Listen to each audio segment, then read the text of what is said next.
Shalom Yashabala. Giving all praise and glory to the most high power, Abraham, Isaac, and Jacob. He's worthy to be praised for everything. I say hello, Yah, to his glorious and holy name. And welcome to another day of learning. And all you that's the Shabbat is on your way, or in the city that you're in, Shabbat Shalom. We're gonna continue on conduct and discipline and conduct. I run a little late today. Hopefully, everybody get in here to hear this marvelous word of the Most High. Help us get closer to Him, so we can get out of here. You know, and the righteous kingdom can be set up for those that choose the kingdom to come. Because it's not for everyone, and everyone doesn't really, desire it, even though they might pretend. But it's a spiritual connection, because the Most High is a spirit, and they that worship Him must worship Him how? In spirit and in truth, as it says in St. John 4:24. So we got to be spiritual, and there's a lot of ways that this world have us be carnal, and I got to go into that as far as spiritual, being spiritual, how that is something that we really need in our nation, because I look at people think that just memorizing scriptures makes you spiritual, but my thing is, how do you apply what you have learned in this world when the book is closed? Don't that seem like that would be very, very important? While you're learning, if you can apply what it is that you have learned in your worlds, spiritually, before the Most High.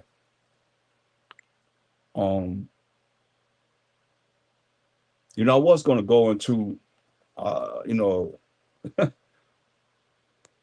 certain type of, but the Spirit is moving me to go into how a lot of people, they come up with excuses, and that's unacceptable. It's no excuse. You mean you're going to be just judgment seat of a Mashiach Yahushua, who's judging under the power of the Most High, power, Abraham, Isaac, Jacob, and you're going to tell him, well, my excuse is this, that, and the third, whatever. But we've always done it. We've always done it. There's no excuse. There's no excuse. You can say whatever, but a lot of the problems that we have is bringing about excuses. Oh, I got to do this, or, how many brothers have I heard say, I got to go get my money right. I got to get, my life together with my woman. And they never come back. They never come back. That's why I say whatever. I have too much experience in this and seeing too many people come and go because of excuses, And we're going to look at that concerning conduct and discipline, because there is no excuse. Can't really come up with no excuse,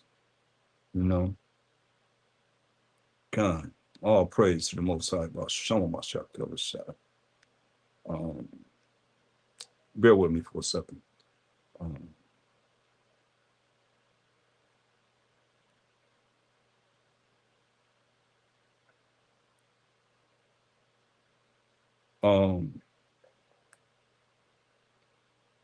What excuse we going to use when it's time for the judgment? And you don't know when that is. That could be, boom, you out of here. And this, you in the judgment, or the end comes. You make it supersede whatever it is that we can think of. And just, we in it. Now what? Now we can't do nothing but what? Deal with it. So let me get on my other call, because I have two different platforms going at the same time. Well, really, it's a lot more than that because it's about 4 platforms that I'm on.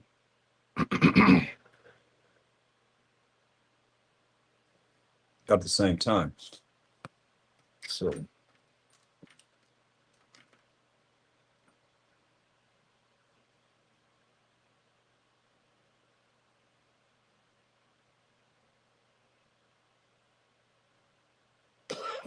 if y'all could just bear with me for a minute, I want to get some water.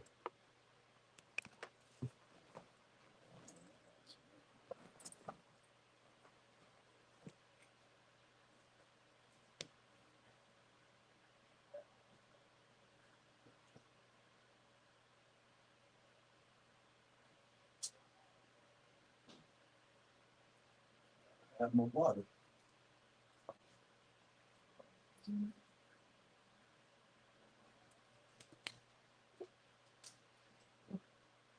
I have more water.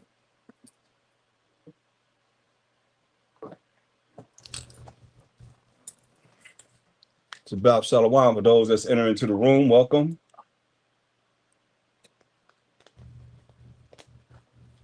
I don't think it's Shabbat out here on the West Coast yet.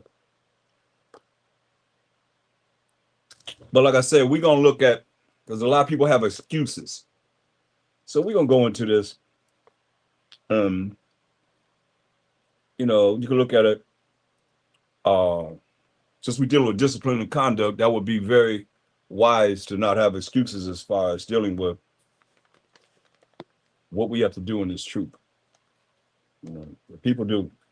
You know, it's not right, but people will have excuses all the time. So let's go, as always, I'm going to start with Colossians 3:17. And whatsoever you do in word or deed, do all by Shama Mashiach Yahushua, giving thanks to the Most High power, Abraham, Isaac, Jacob, Jacob being the forefather of the 12 tribes of Israel, who is Judah, Benjamin, Levi, Simeon, Zebulun, Ephraim, Manasseh, Gad, Reuben, Naphtali, Asher, and Issachar. Those 12 tribes, we give thanks to the Most High power. Those 12 tribes, for everything. He worthy to be praised for everything. So let's go to Genesis, because we're looking at, you know, excuses for being disobedient, first and foremost. So being disobedient is the wrong conduct. And being disobedient means you don't have no discipline to do what's right, right? So first and foremost, let's look at Genesis 3 and 12. This is going back to Adam and Eve. Once they done ate of the tree of the knowledge of good and evil that the Most High told us not to eat of.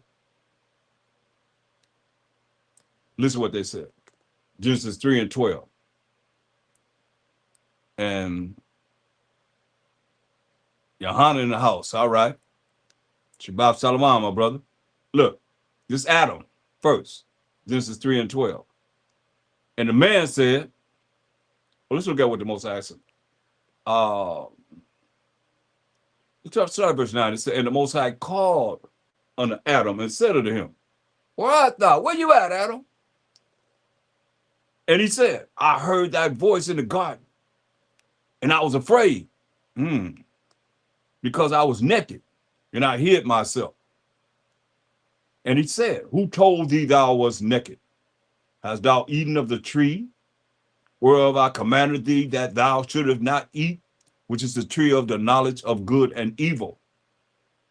That's a tree that the Most High said, don't eat of. The day that you eat of that tree, he said, you shall surely die. And the man said, we're looking at excuses, because a whole lot of people in this world can always come up with some excuses. We're going to see what excuse you're going to use when you read a Mashiach Yahushua. That's why you got to get it right. Right now, it's an opportunity to get it right. And the man said, the woman whom thou gavest to me to be with me. See, that woman you gave to be with me, she gave me of the tree, and I did eat. So what did he do? He blamed Eve. Did the Most High come to Eve first? No, he came to the man because he told the man. And the man taught Eve. She knew we're supposed to eat of the tree of the knowledge of good and evil. But he blamed her. Excuses. And the Most High said unto the woman, what is this that thou hast done? And the woman said, the serpent beguiled me. So what's happening here? Everybody passing the buck. The serpent deceived me. That's what beguiled me. Deceived me. Lied to me. And I did eat. See? Blaming each other.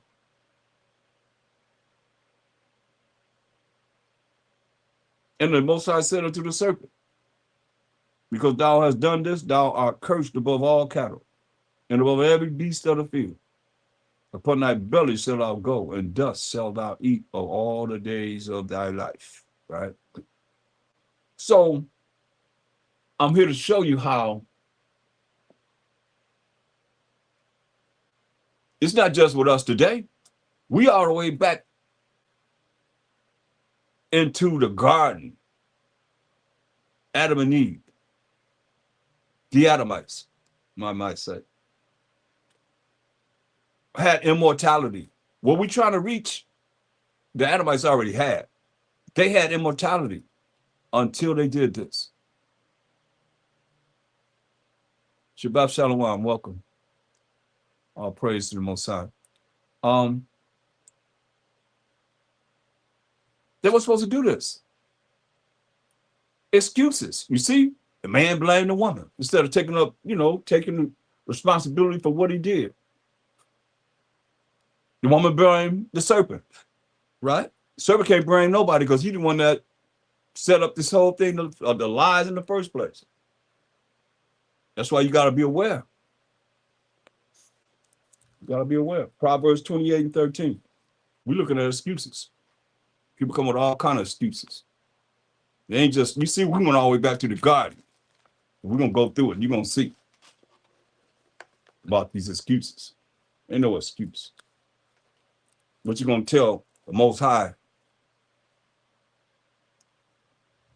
when it comes to the judgment we all have to make? Proverbs 28:13. And welcome, everyone. He that covereth his sins shall not prosper. He that covereth his sins shall not prosper. That's what they did.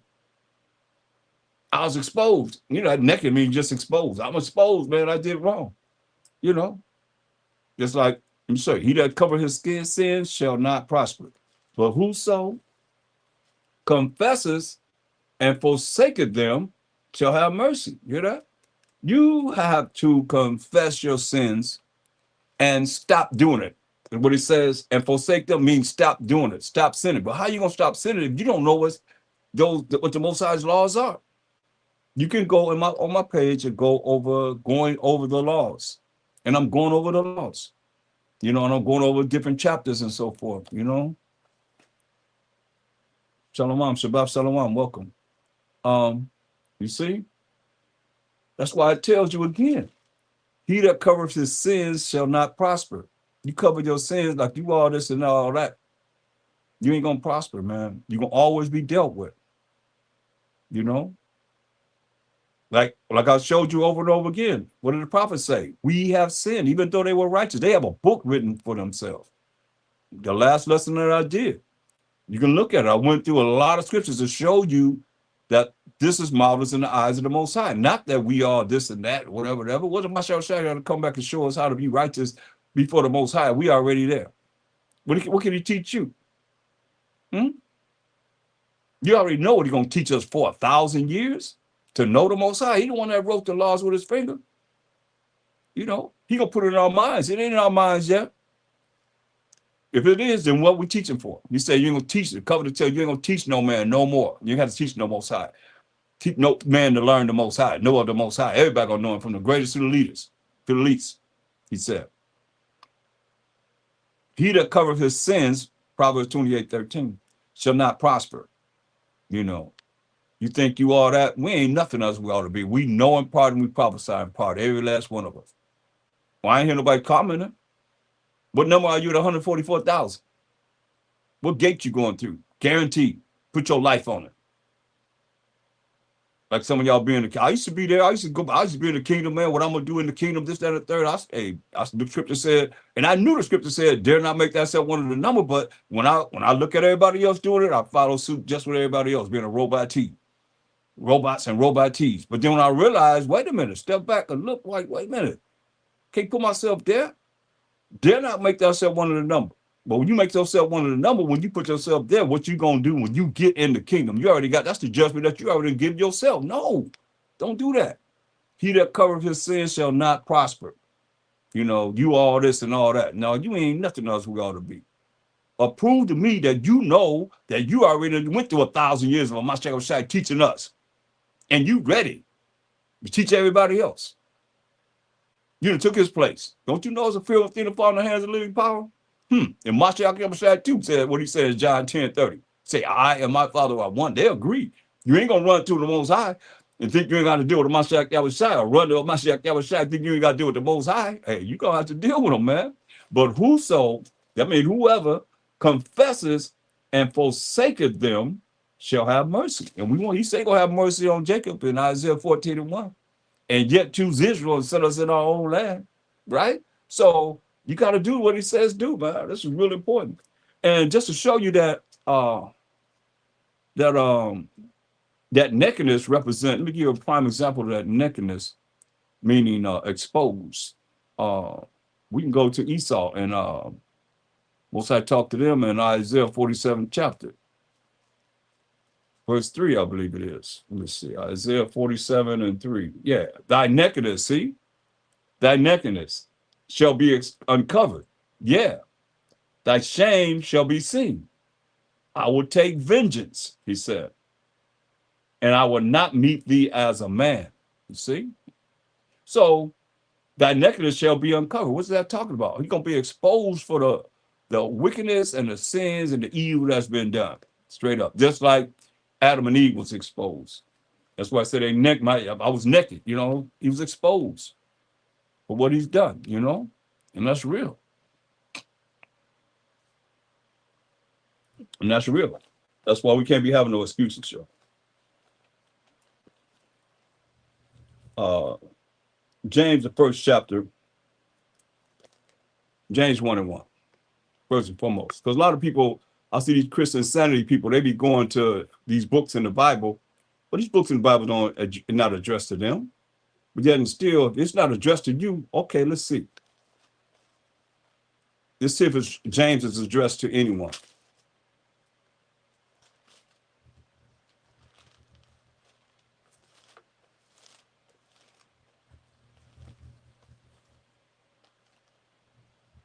James 1:1. James, a servant of the Most High, right? Who the servants of the Most High? The first thing it says, James, a servant of the Most High. Who the servants of the Most High? Everybody? Anybody? That's why a lot of people look at the Bible and they don't want it to be anything about race, but it is about race. And we didn't create race. The so-called white man created race. He created the divisions among the races and so forth and gave them names and changed their identities to what it is that we know today. So it says, James, a servant of the Most High. Who are the servants of the Most High? Let's see. Let's find out. We got to go to the Old Testament that they don't teach to find out who the servants is, because that's all they had was the law and the prophets. That's all they had. They didn't have any New Testament. So when you look at Isaiah 44:1, right? For who is the servants of the Most High? James, a servant of the Most High. Who are the servants of the Most High? It says, yet now hear, O Jacob, my servant. Who is Jacob? Jacob is the forefather of the 12 tribes of Israel. And Israel, whom I have chosen. You see? Not only that, go to the Apocrypha, Baruch, the 3rd chapter, and the 36th verse. This is where we go to identify who the beloved are. So let's see what it says. Baruch 3 and 36. Since they said Apocrypha is not canon, let's see if it coincides just with what we just read in Isaiah 34 and 44. Let's see if they coincide or they're different. Hold on, Mark.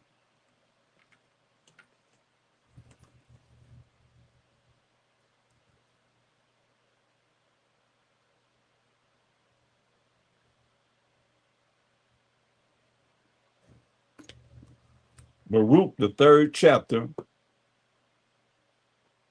and the 36th verse. Because it says, James, a servant of the Most High. So this is how you get understanding through the scriptures, because the scripture is going to answer itself. Precept upon precept, precept upon precept, line upon line, here a little and there a little. So it says in Baruch, the 3rd chapter, the 36th verse, it says, he have found out all the way of knowledge and have given it unto Jacob, his servant. And Jacob is the forefather of who? The 12 tribes of Israel. And to Israel, his beloved. So when you see beloved in the Bible, it's talking to the Israelites, period. Okay. Now let's go back to James. We look at who he's talking to, first and foremost. James 1 and 1. James, a servant of the Most High. So now we know that the servants of the Most High are who? The Israelites, proven through scripture. A servant of the Most High and of our power, Hamashiach Yahushai, to the 12 tribes which are scattered abroad, greetings. So who is James talking to? Anybody? Any nation? So how is it that I'm talking to you?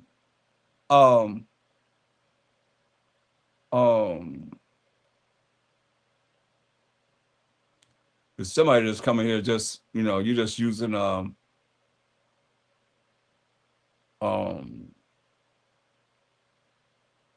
platform to just talk, whoever you are. I mean,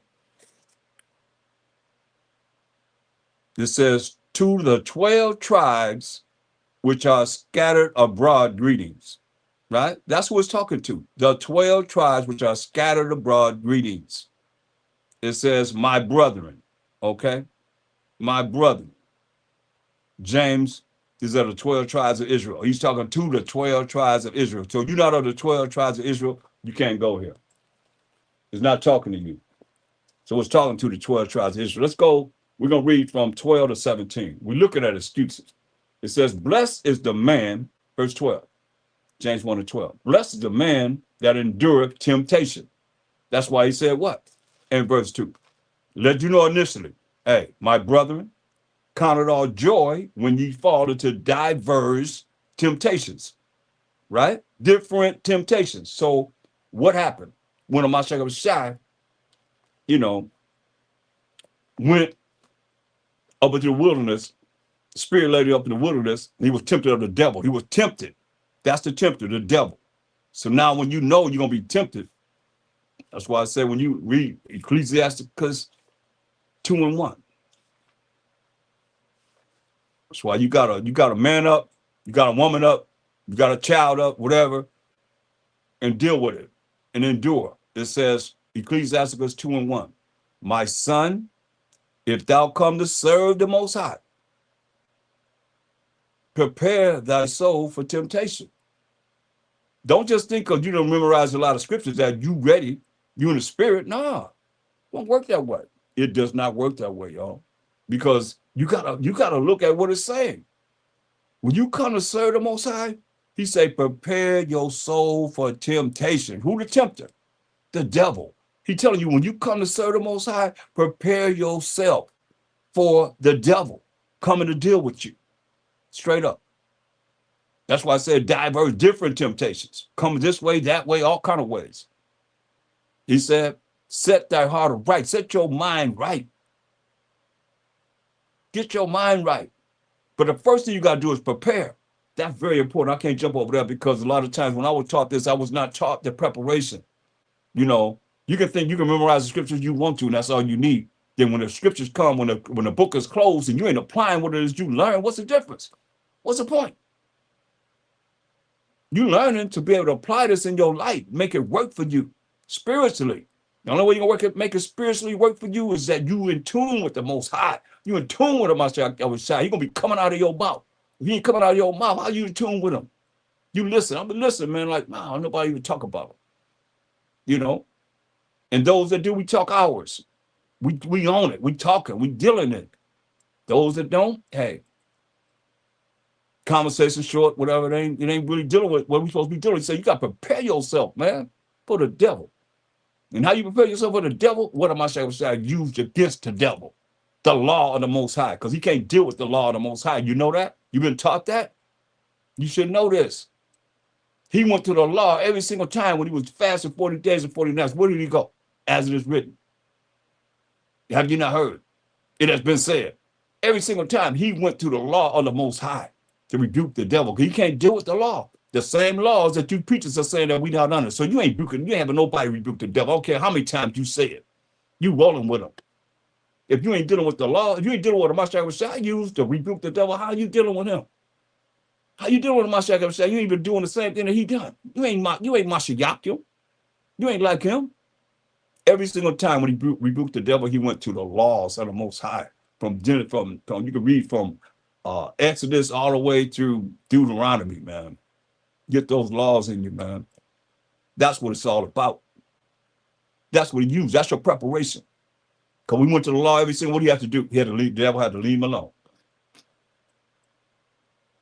My son, if thou come to serve the Most High, which we hopefully everybody have this in mind, serving the Most High. Prepare, he said. That's why you got to learn them laws. You got to learn what the Mashiach said. Say it to him. Say it to the devil. Tell him the same thing he told him. Get thee behind me, Satan. You know, you got to worship the Most High and him only shall ye serve. You know, rebuke the devil. He shall flee, it says. But you got to prepare your soul for him because he coming. It said, prepare your soul for temptation. It says, set thy heart, set your mind right and constantly endure. You know, constantly endure. So much I told us in Matthew 24 and 13. He said, but he, Matthew 24:13, say constantly endure, right? He say, but he that shall endure unto the end, the same shall be saved. You see that? He that shall endure unto the end, the same shall be saved, man.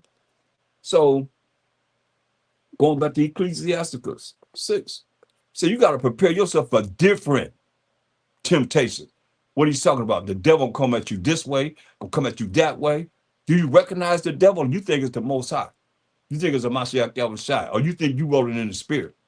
When you're dealing with the devil, and the devil got you all twisted and got you coming up with excuses. It says, my son, if thou come to serve the Most High, prepare thy soul for temptation. Prepare your soul for the devil. Set thy heart right. Set your mind right. Get your mind right and constantly endure. Endure to the end to be saved. As Mashiach told us. And make no haste in time of trouble. Don't run in the time of trouble. You got trouble. Where you running to? Tell me, where you going to run that you're going to run from the Most High? You're going to run from the sky. Wherever you run, ain't going to be no sky up in the air no more. Where you running? He said the heaven of heavens can't contain him. Where you running from him? Ain't nowhere to run, man. No way. Say don't make haste in the time of trouble. That's when you dig in and you get in this truth. You be more and more and more in it. You got all these temptations coming at you, man, this way, that way. You say, don't make haste in time of trouble. You in trouble, you don't run. You get more into it. That's when you gather with your brothers. That's when you gather with your congregation. You gather with the people to help you. I just know it works, man. I couldn't breathe, period. Anybody tell you back in the early days, man, I had a spirit saying, don't go because you can't breathe. You know, I ain't going to be laughing at you. And one said, go.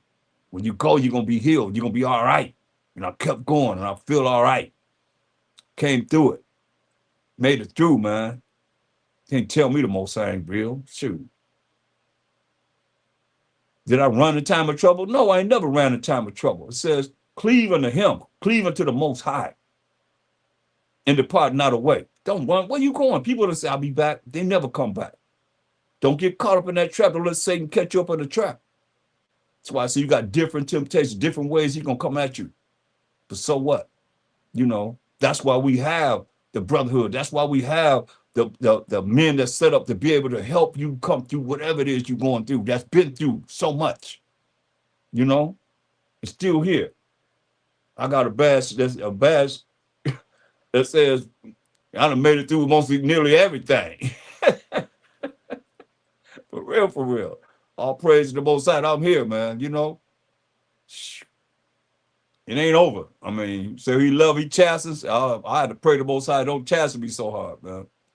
But hey, he gave me a break. Gave me some time, you know. That's why anything happened. Hey, all praise to the Most High. I saw myself. I was saying, because a lot of days, you know, you had all right. That was okay. More than all that you know, going through whatever you're going through. It's just a matter of time just going through it. Say, cleave unto him, cleave unto the Most High, depart not away, that thou mayest be increased at that last end, man. He said, whatsoever is brought upon thee, take cheerfully. Now, that's something spiritually that I learned to do because I had a piece of myself. I would say a lot of people can't relate to that because they'll think that you don't care, but I'm looking at what it is that these scriptures say. And the book is closed, and I'm applying them, but you hearing it. But then once the book is closed, now you go back to some kind of carnal mind, like somebody supposed to be feeling like you feel, and you ain't thought about no scriptures at all to back up how you feel. That's not me. I'm not dealing like that. You think I'm reading this and learning and living and applying all this in my life, and once the book is closed, I'm not thinking about what these scriptures are saying to apply it in my life? That's what I'm teaching you to do. It said, whatsoever is brought upon thee, take cheerfully, and be patient when thou art changed to a lower state. Man, I had something grabbing my nerves. I mean, it still grabbing my nerves off and on, man. I mean, like just inside, you can't do nothing. Ain't nothing helping. Period. Shoot, man, much pain as I've been through and suffering and so forth, man, still didn't do it. When?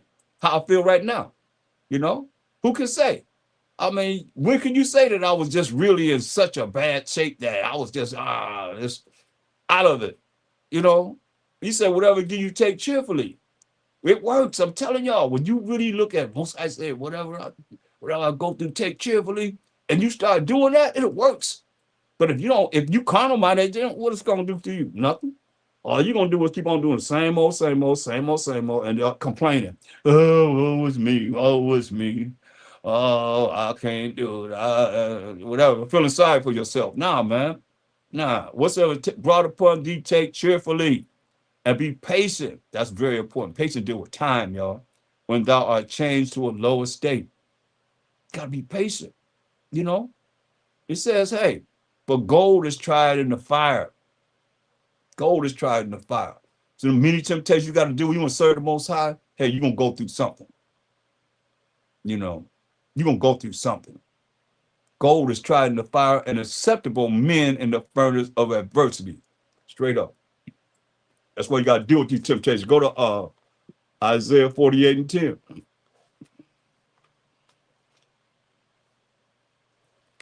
Can't come with no excuse. Ain't no excuse. You just got to really go through it. You got to deal with it. Whatever it is, man. I was left with nothing, hardly, man. I'm still making it, man. Can't nobody tell me the Most High don't exist. And still was laughing and having a good time. And that's what it's all about, y'all. I'm just saying, I'm not browsing at all. I'm just telling you, suffering is something you got to deal with. Most High love it. He chastens who he loves. He chastens, get us whatever we do wrong. He going to get us, but you're going to get dealt with. But if you just all the time thinking about something that's carnal, then hey, it says, Most High said, Isaiah 48 and 10, it said, behold, I have refined thee, but not with silver. I have chosen thee in the furnace of affliction. You see?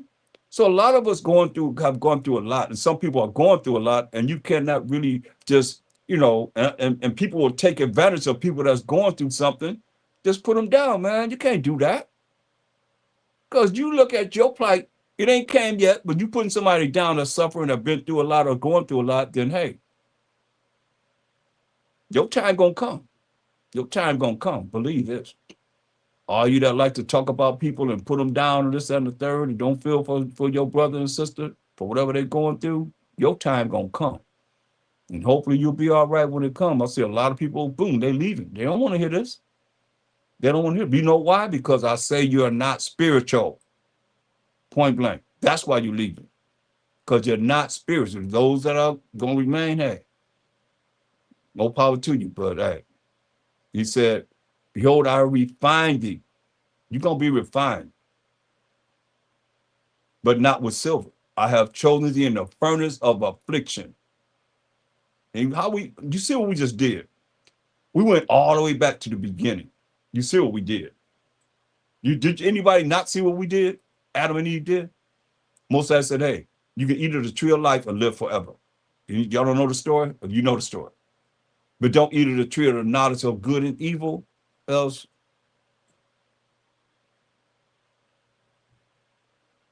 you're going to die. And that's why we died. Because of what we read about in Genesis 3rd chapter. That's why we died. That's why he said, hey,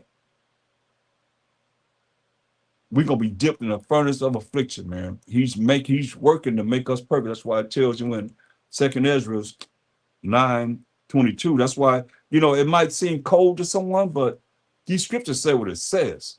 It's like I've learned to really look at those that's really trying to endure. That is enduring. Because somebody, like I said, revolving door. Who really going to be in this truth? If this world's to be here in 5 years, 10 years, who's still going to be hanging in this truth? That's been in the truth. You got people that come and go, keeping people come and go. That's why 2nd Ezra 9:22, take heed. The Most High saying this, not me, the Most High saying this. He said, let the multitude perish then. See that? He said, let the multitude perish then, which was born in vain. That's saying a lot, Joe. He said, let the multitude of people perish then, which was born in vain. He said, and let my grape be kept, and my plant, for with great labor have I made it perfect. You see? So you don't want everybody to be saved. You don't want everybody to be getting what it is that's supposed to be gotten. Because you got to have that multitude of people that's going to perish. 2/3 of our people going to perish. 2/3 of these other nations going to perish, man. He just want that remnant. Isaiah 48:11. He said, for mine own sake. You hear what he said? That own is the Most High's sake. Even for mine own sake. You hear what he said? That's the Most High's sake. Not our sake. Will I do it? Say, for how should my name be polluted? You see? And many people have polluted the name of the Most High. They come in as truth. And that's so man, they doing things that's all. People look at them like, well, you're supposed to be in the truth. You're supposed to be an example of the light. Everybody going to be like you. And how we going to be as a people? If everybody be like me, everybody be like you, everybody be like whoever, they're saying that they this, that, and the third, whatever, how would our nation be? You see? Most High said for his own sake. He ain't got nothing to do with us. That mine own sake, that's the Most High sake. Even for mine own sake, he said it, Most High speak once, yeah, twice, he said it again. Will I do it? He said, for how should my name be polluted? And I will not give my glory unto another. He said, hearken, listen. Always tell us to listen unto him. Say, listen unto me, O Jacob and Israel, my call.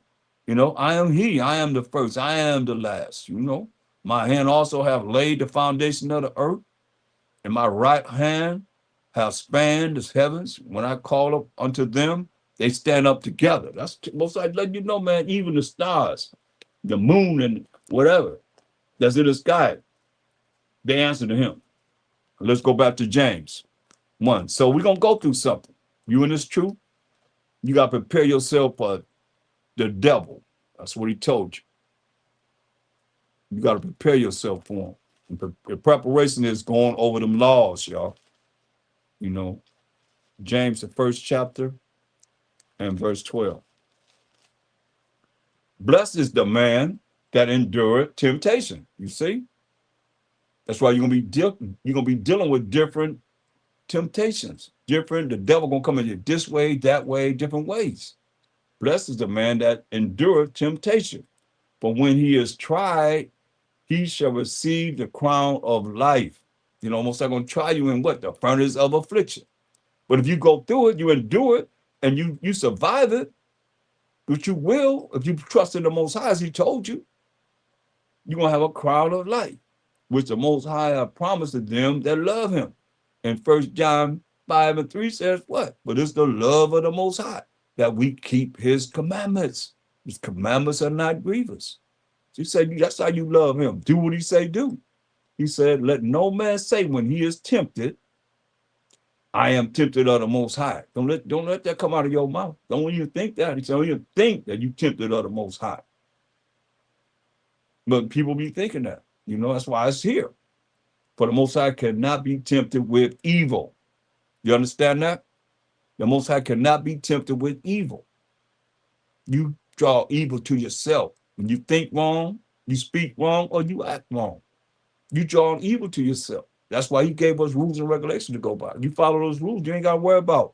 Especially, understand this, the laws that the Most High wrote with his finger. And you think about those laws. Satan and the devil can't come to you because you're going to be doing what's right.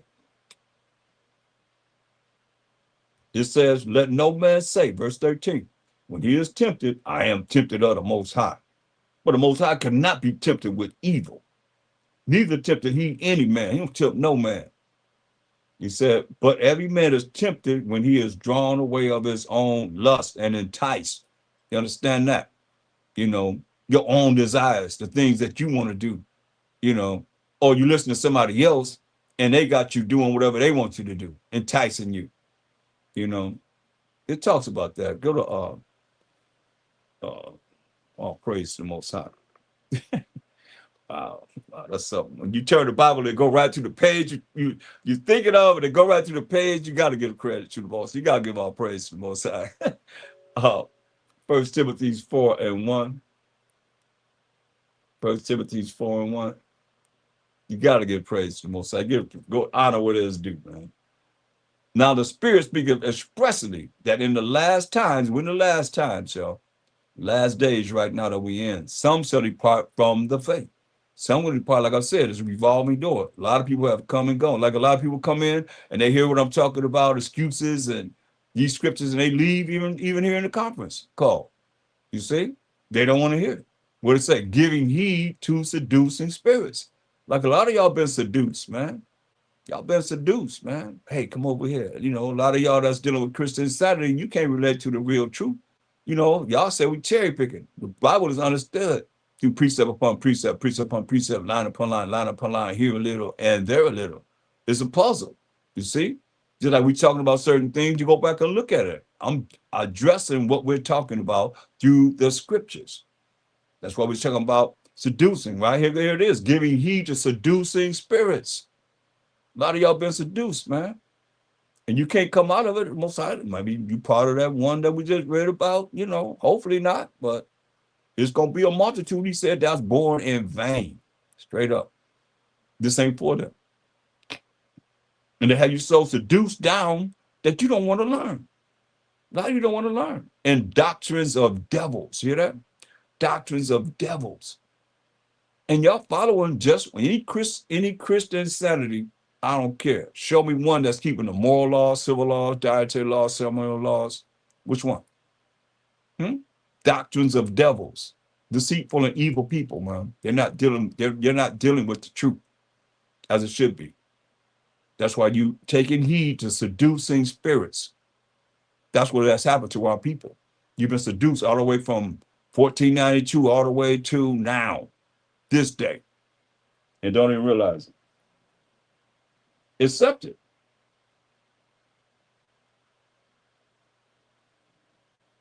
Think this is the way it's supposed to be. It's not supposed to be that way, y'all. Give me Proverbs 12:26. Proverbs 12:26.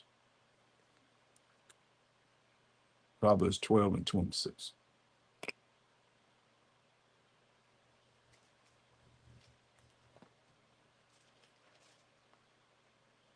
The righteous is more excellent than his neighbor. You know? The righteous are more excellent than his neighbor. So, class, y'all should know how to define the righteous, right? Everybody should know how to define the righteous. He's been coming through my class. But the way of the wicked seduces them. You see? So you could be, that's why I say when you come to serve the Most High, I said, prepare your soul for temptation, right? So the wicked who's rolling with the devil is going to can seduce you. And those that do not really think about what the scripture says in their life when the book is closed could be running with the devil, rolling with the devil. And here they are trying to get you to roll with the devil with them, seducing you.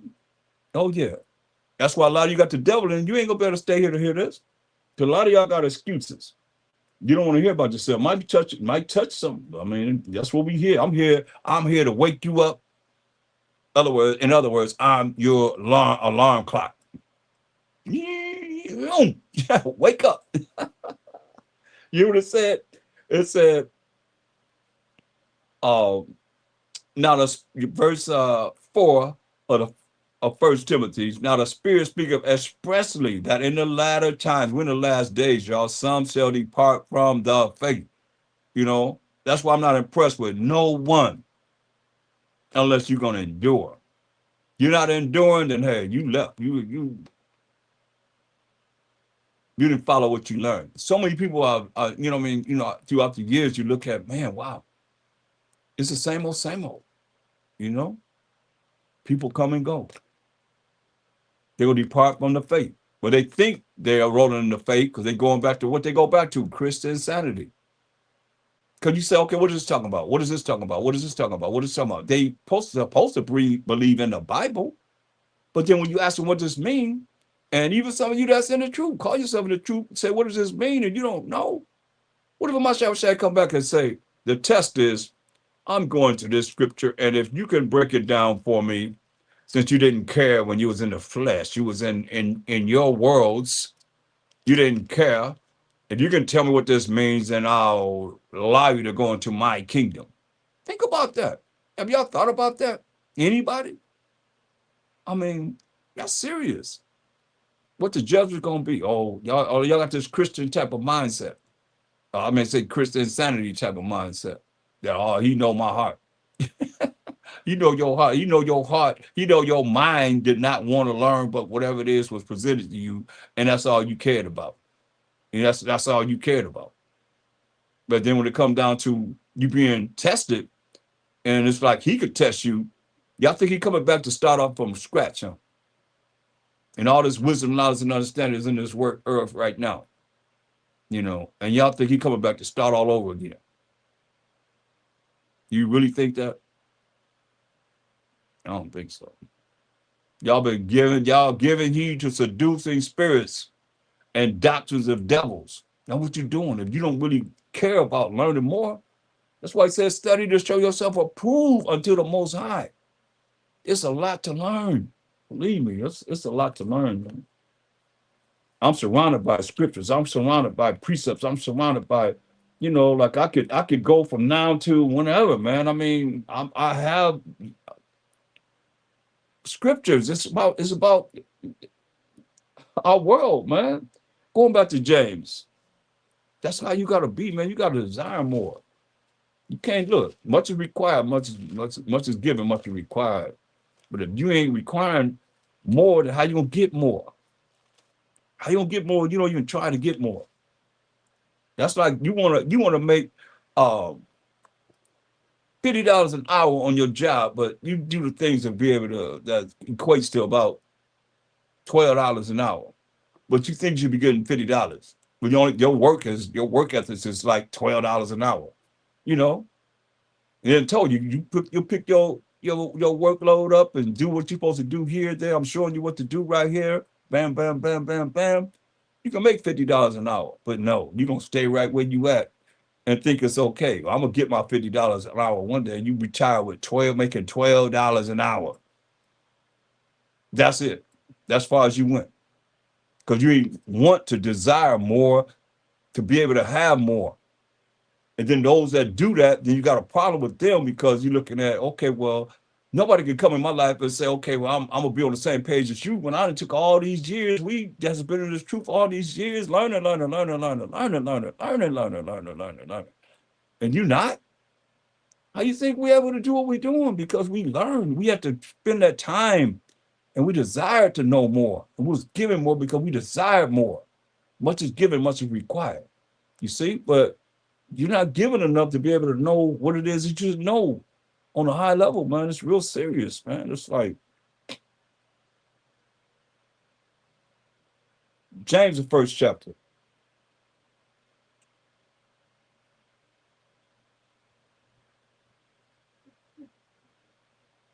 verse 15. But when lust has conceived, it bringeth forth sin. When these desires that you have that's contrary to how you should be operating in this truth, it's going to bring forth sin because you're not going to think about, like I said, when you some certain Most High, what did it say? Prepare your soul for temptations. You got to remember everywhere we went to be able to look at what it is it's talking about. Because I went there when it was saying, you being enticed, and I went as far as you being tempted by the devil, showing you different ways that we have been tempted. You got to prepare yourself. And I showed you the solution. I told you the solution a few times. Who heard me? Go back and look at it. You didn't hear me. I told you the solution many times, a few times.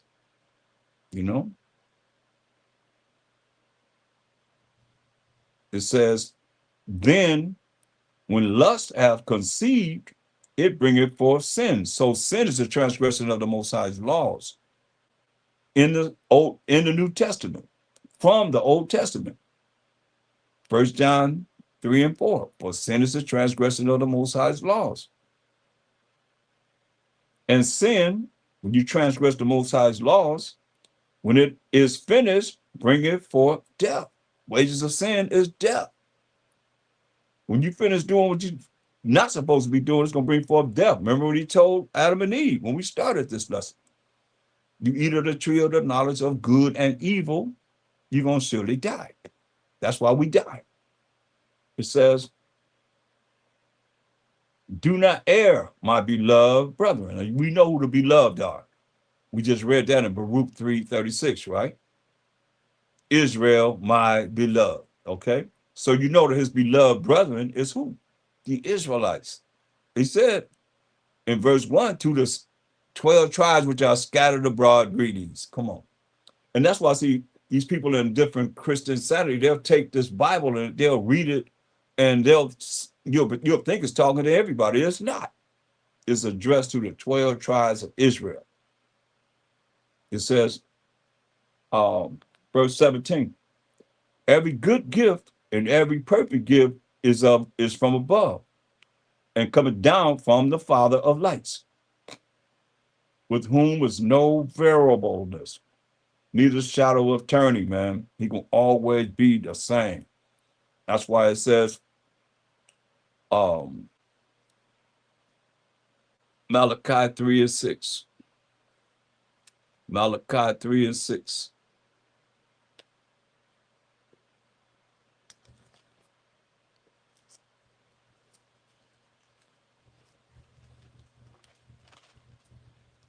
Malachi 3 and 6.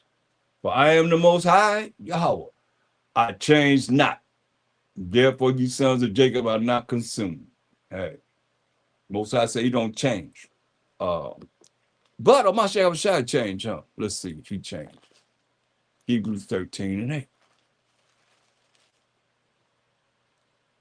Mashiach Shai, the same yesterday and today and forever. See that? Mashiach Shai, the same yesterday and today and forever. So just like the Most High, do not change. Mashiach Shai don't change. The same yesterday, today, and forever. Shalom. Shalom, shalom. Yasharala 12. Yachad. Welcome. Shabbat shalom. So we're looking at excuses tonight, y'all. So when you look at go back to Genesis, go back to Adam and Eve, and they're wanting to be gods, want to be somebody, want to be powers. That's what Satan offered them. Say you're gonna be powers, you're gonna have power. just like the Most High and the Mashiach outside. Genesis 3:12. And the man said, we're looking at excuses. And what the man say? The man said, ask Adam, the woman whom thou gave to be with me, she gave me of the tree, and I did eat. Blamed it on Eve, right? Blamed it on Eve. But what was he told? In Genesis 2:16. That's why you got to be aware, brothers. It says, and the Most High power commanded the man, that's Adam, saying, of every tree of the garden thou mayest freely eat. Right? He said, but of the tree of the knowledge of good and evil, thou shalt not eat of it. For in the day that thou eatest thereof, thou shalt surely die. You see? So he knew that. This before Eve was even on the scene. Right? He knew that. Now, Genesis 3:13.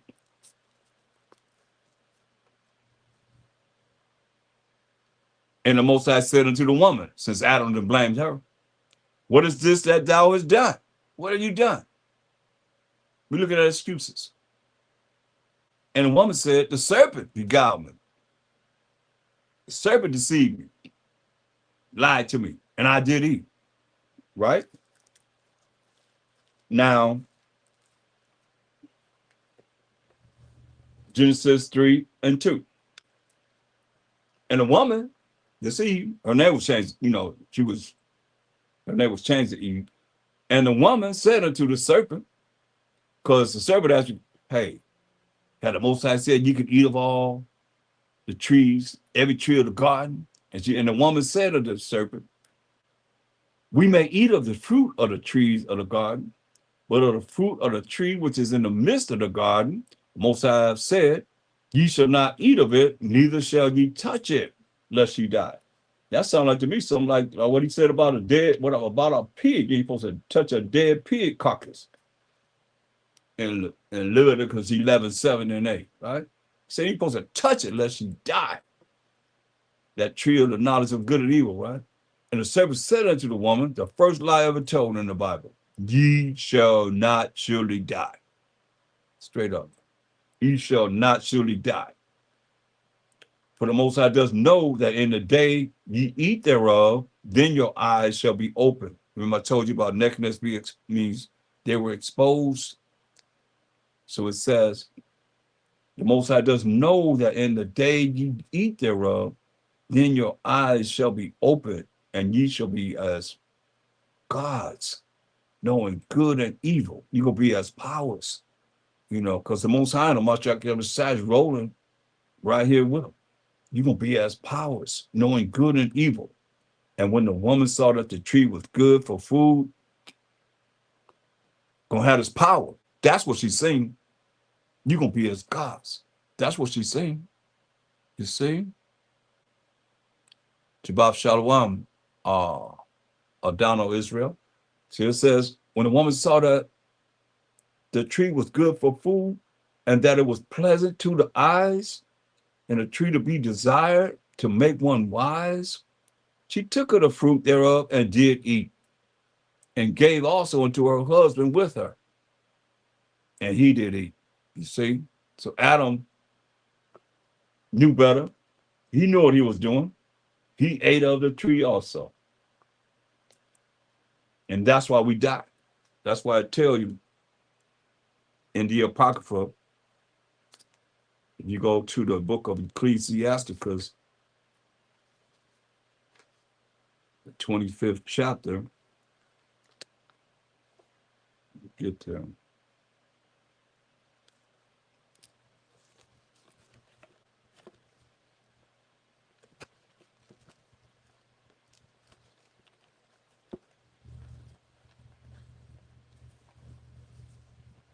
Tells us in Ecclesiastes 24, 25 and 24. Salakia. Ecclesiasticus 25 and 24. Of the woman came the beginning of sin. We just read about it. and through her we all die. You see? So, but at the same time, also it says pertaining to Adam. Hmm. And bear with me. Second Ezra 7 and verse 48. It says, O thou Adam, what hast thou done? This is Second Ezra 7 and 48. O thou Adam, what hast thou done? For though it was thou that sinned, that we just read about, thou art not fallen alone, but we all that come of thee. And we all come of Adam through Shem, Ham, and Noah, and Japheth, Noah their father. You see, so that covers both of them. For you women that wanted to say, Adam, I should have knew better. Well, sometimes y'all, these are examples to show you how, you know, when they had a contest and they said, what's the most powerful? They said the king, they said wine. One man said the king, one man said wine, another man said the truth and women. And they spent most time on what? What do you think they spent the most time on? Between the king, wine, and the third one said truth and women. They spent the most time on women. So the truth is more powerful thing in the earth, and then women. Think about that. Put that in your membrane. Straight up. They laid it out for you. It's all here in the scriptures. So let's look at Aaron. Go to Exodus, the 32nd chapter. We're looking at excuses tonight because a lot of people have excuses. We're going to see what you're going to say whenever, you have to deal with situations and you got to apply these scriptures in your life. Simple as that. Exodus 32nd chapter.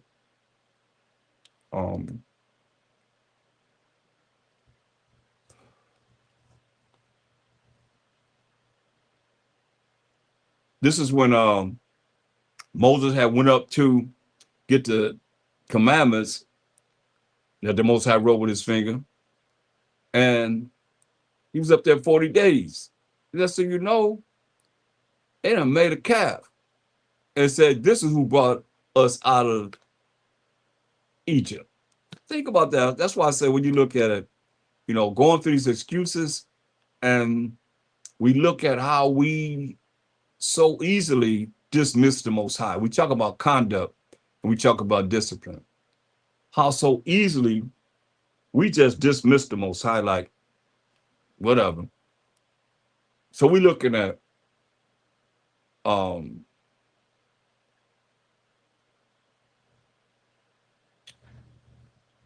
Exodus, the 32nd chapter. And just to prove what I just said, go to verse 16. Because the Most High was going to get rid of us. We wouldn't even been no nation. He was going to make a nation out of Moses. He said, I'll make a nation out of you, Moses, by himself. That's how much the Most High need a quantity of people. He told John the Baptist, he could raise up some stones to be his people. Who are we to think that we are that because we memorized some scriptures? Think about it. This is who we are. We're reading about ourselves right now. Exodus 32 and 16.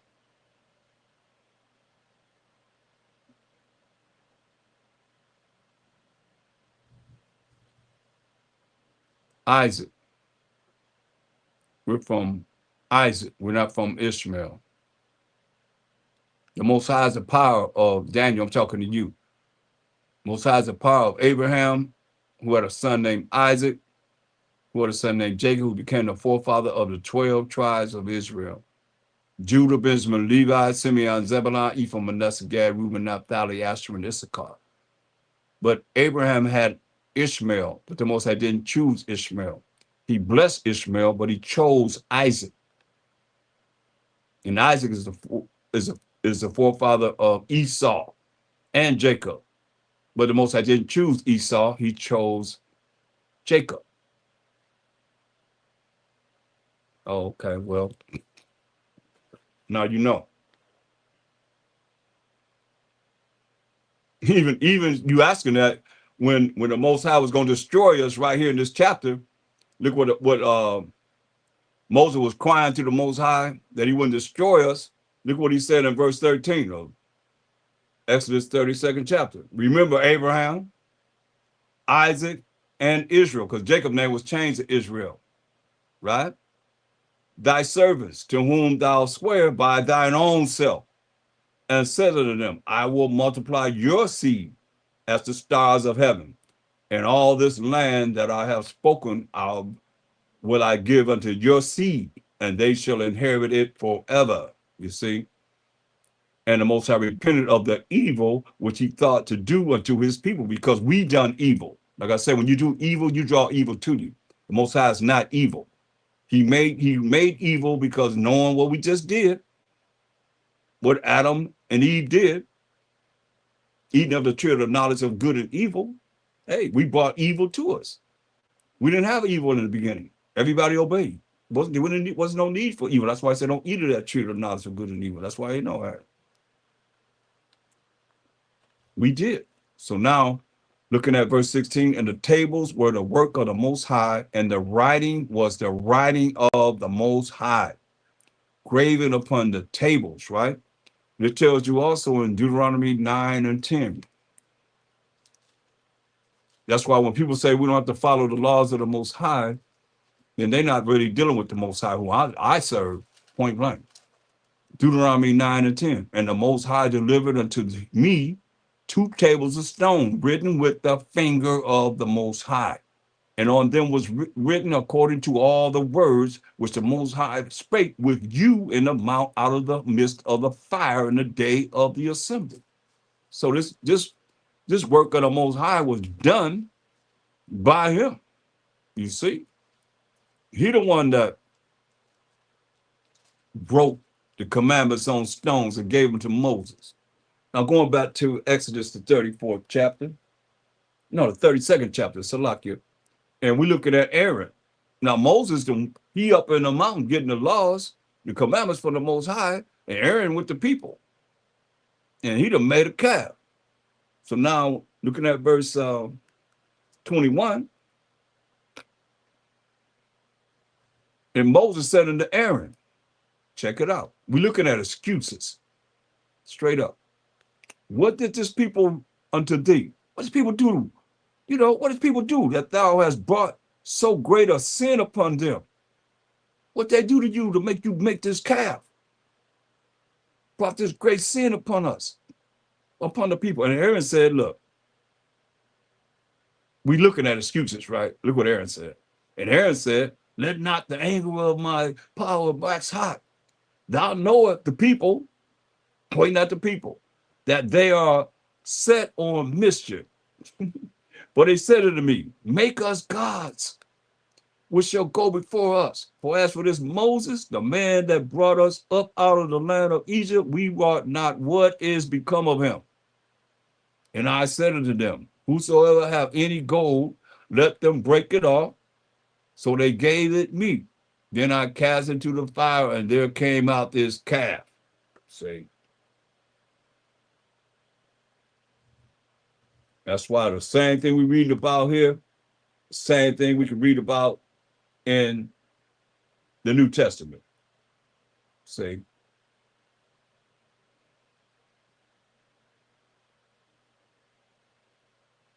It's cold, man.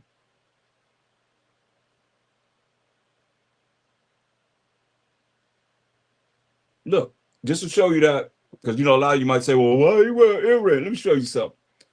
Look up verse 2. Look at verse 2. And Aaron said unto them, Salakia, break off the golden earrings which are in the ears of your wives, of your sons. So the sons had earrings, and of your daughters, and bring them unto me. You see? And all the people break off the golden earrings which were in their ears and brought them unto Aaron. And he received them at their hand and fastened it with a graving tool after he had made it a gold, a molten calf. And they said, these be thy gods. And they said, these be thy gods, O Israel, which brought thee up out of the land of Egypt. And that's why when you perfect example, y'all. When I talk about how I feel about Hosea 5:15, when the Most High said, I'm gonna go to my place until we acknowledge our offense. If you care about him, you should have to feel something for what we done to him and doing the things that we done to him. Or you ain't got no spirit at all. You ain't with him. You're not with him. That's what you're gonna see over and over and over again. If we have excuses. We have sinned over and over and over and over again. We made a calf and said, this is our gods. This who brought us out of Egypt. This who saved us from the Egyptians in captivity. That's us. Nobody else but us. We can't point the finger at nobody but us. We the Israelites. Disrespecting the Most High like that. Proper conduct, proper discipline. We out of it, man. You see what we did.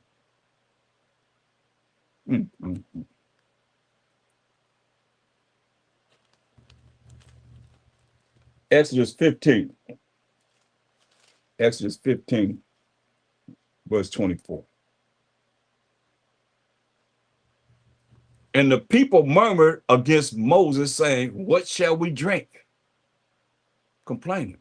Do y'all, I don't know if y'all, have y'all been over the 10, like we go over the during the Passover, not Easter, but during the Passover, we go over the 10 plagues, during that time of the Passover, we go over the 10 plagues that the Most High put upon the Egyptians and did not touch us. Now, every last Israelite knew that this is like right now, you wherever you at, and there's a tornado and everybody's house getting tore up and nothing happened in your house.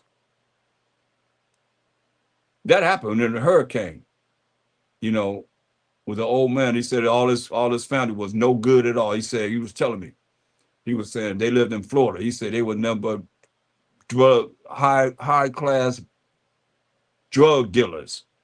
And he said the Most High brought that hurricane through and wiped them out. Everything they had, Bentleys had everything, big time. They on that level. Say wiped everything they had out. And he said a piece of paper didn't fall into his daughter's house that was trying to rewrite with the Most High. Just like that. So don't think it can't happen. That's a testimony I heard. He didn't have to tell me that. He told me that through the Spirit of the Most High. He told me that. I know. I had too many testimonies of myself personally, where I know something should have happened, didn't happen. Froze people dead just like this. Too many testimonies, man. For real, for real. I keep saying I'm going to open that up again for people to come on. We can give our testimonies because that's really good for people that really don't have anything spiritually to really bring forth to show that the Most High even exists, while a lot of you just going through scriptures and you'll have no testimonies of how, once this book is closed, how he operated in your life. You should be able to talk about it, All praise to the Most High, man. Come on, boss. Show me my shot. If not, then here's somebody that have testimonies and we want to hear, at least hear some testimonies that really believe more and more and more about him. Come on. Exodus 15:24. And the people murmured against Moses, saying, what shall we drink? We ain't got nothing to drink. You know how we are. This is us. And he cried unto the Most High. The only time the Most High had pity on us. And Moses was the meekest man in the world. So Moses cried unto the Most High, and the Most High showed him a tree, which when he had cast into the waters were made sweet. There, that's a miracle. There he made for them a statute and an ordinance, and there he proved them and said, if thou wilt diligently, we talking about diligent and proper conduct, diligently hearken to the voice of the Most High, your power, that's thy power, is your power.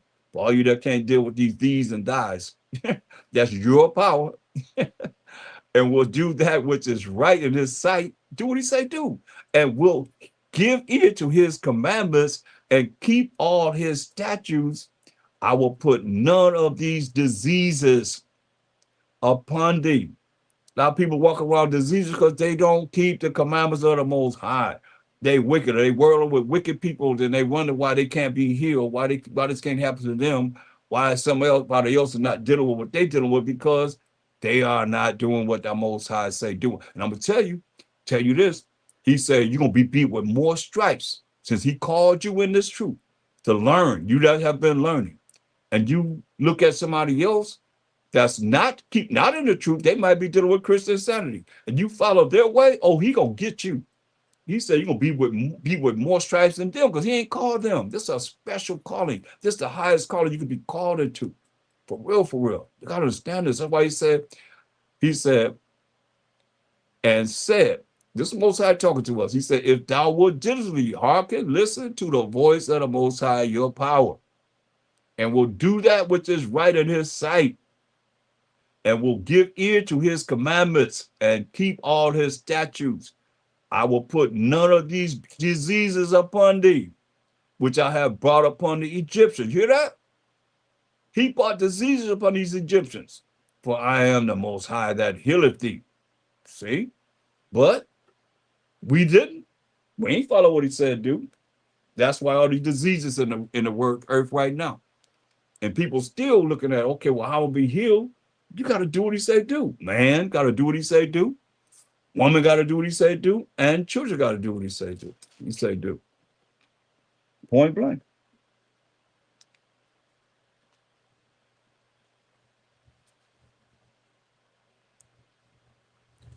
Um, Exodus 32, jump up to verse 23.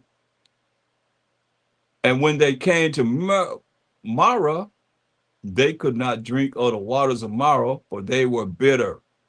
Therefore, the name of it was called Marah. And the people murmured against Moses. So now you got to look at this, because people always look to murmur against man. They always look to get, put everything on a man. Like it was murmured against Moses. Moses and Aaron, sometimes, man, they fell flat on their face, man, crying to the Most High. People say, "You gonna kill me?" That's us. Talk about us. We the children of Israel. We did this. You know.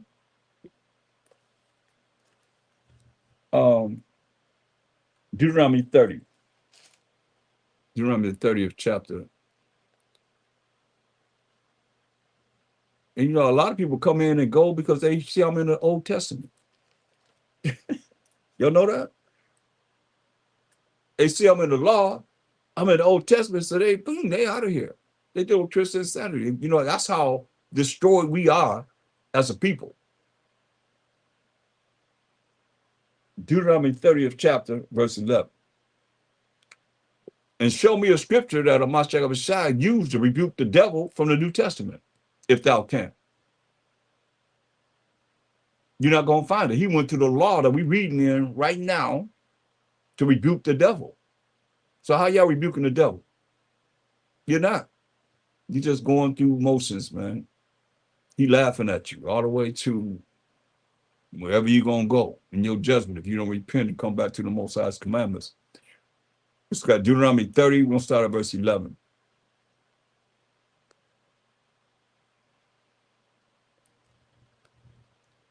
For this commandment which I command thee this day, it is not hidden from thee, neither is it far off. It is not in heaven. He said, Most High said, anywhere the Most High where he dwell, that thou shouldest say, who shall go up for us to heaven? Who gonna go up to us to heaven?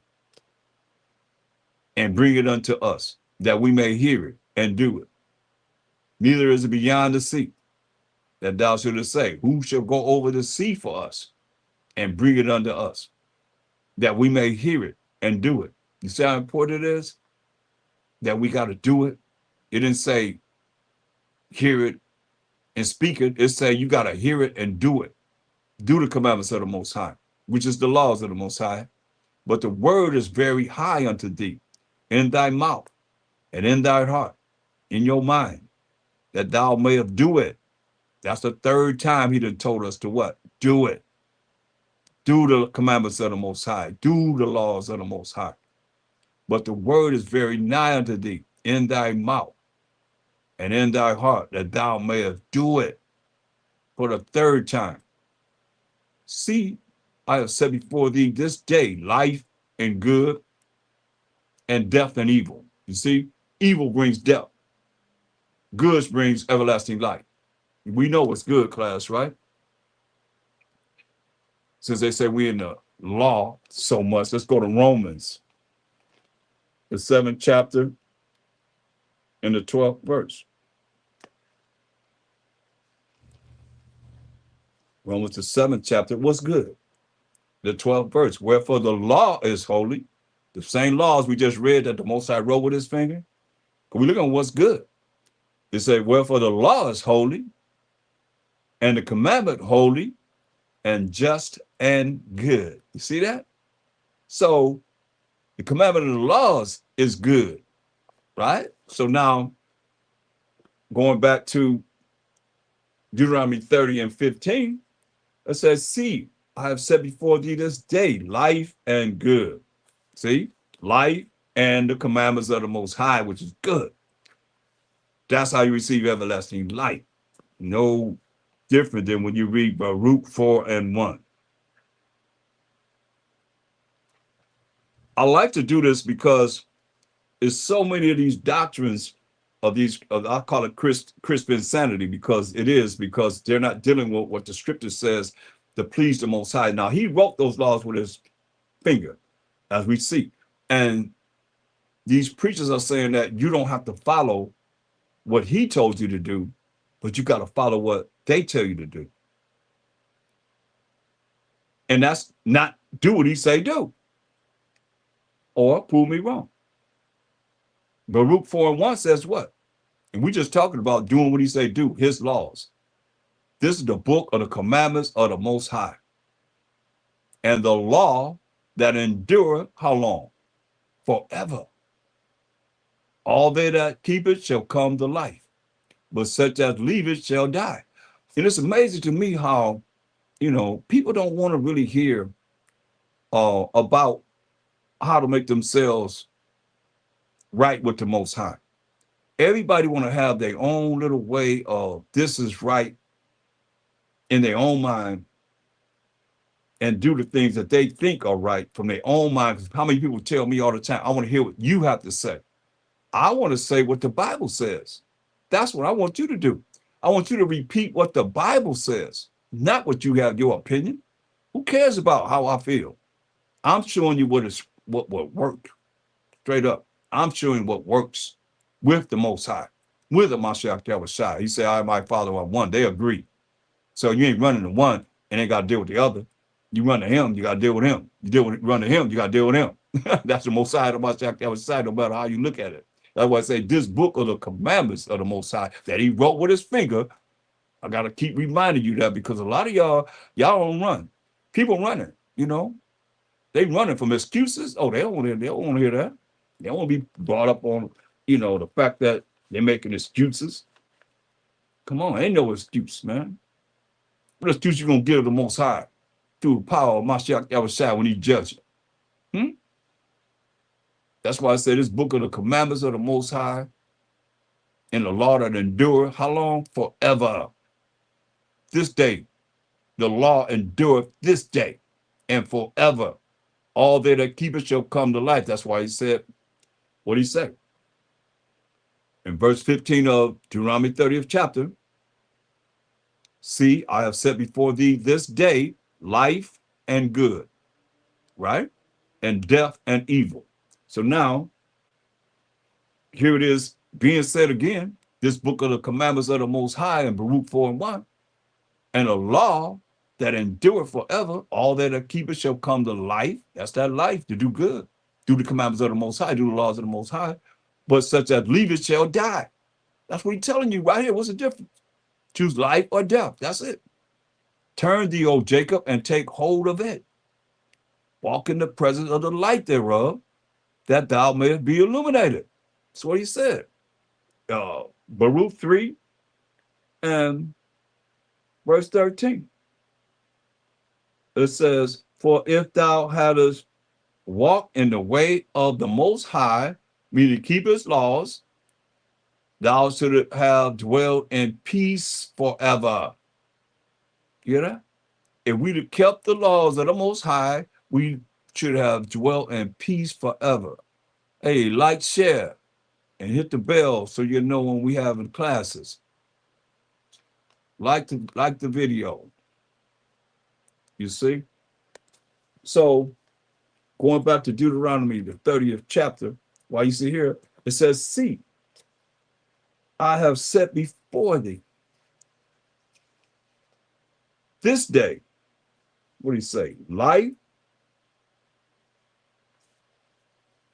and good,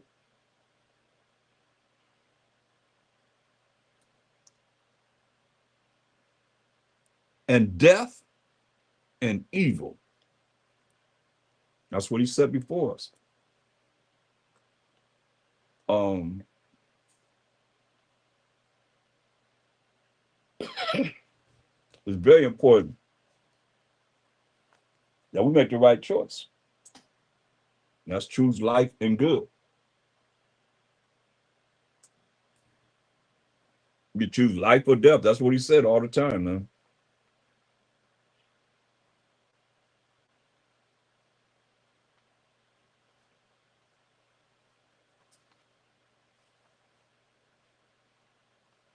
That's why we got to get ourselves right with the Most High so we can be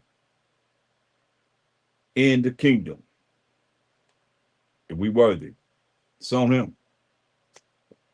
And it's on us to do the best we can to please him. That's why I show you what's marvelous in the eyes of the Most High. Not to think that you are that. Not to think that we are that. Deuteronomy 30 and 16. And that I command thee this day to love the Most High thy power. Hear that? To walk in his ways. Like he said. But we didn't walk in his ways. We just read that.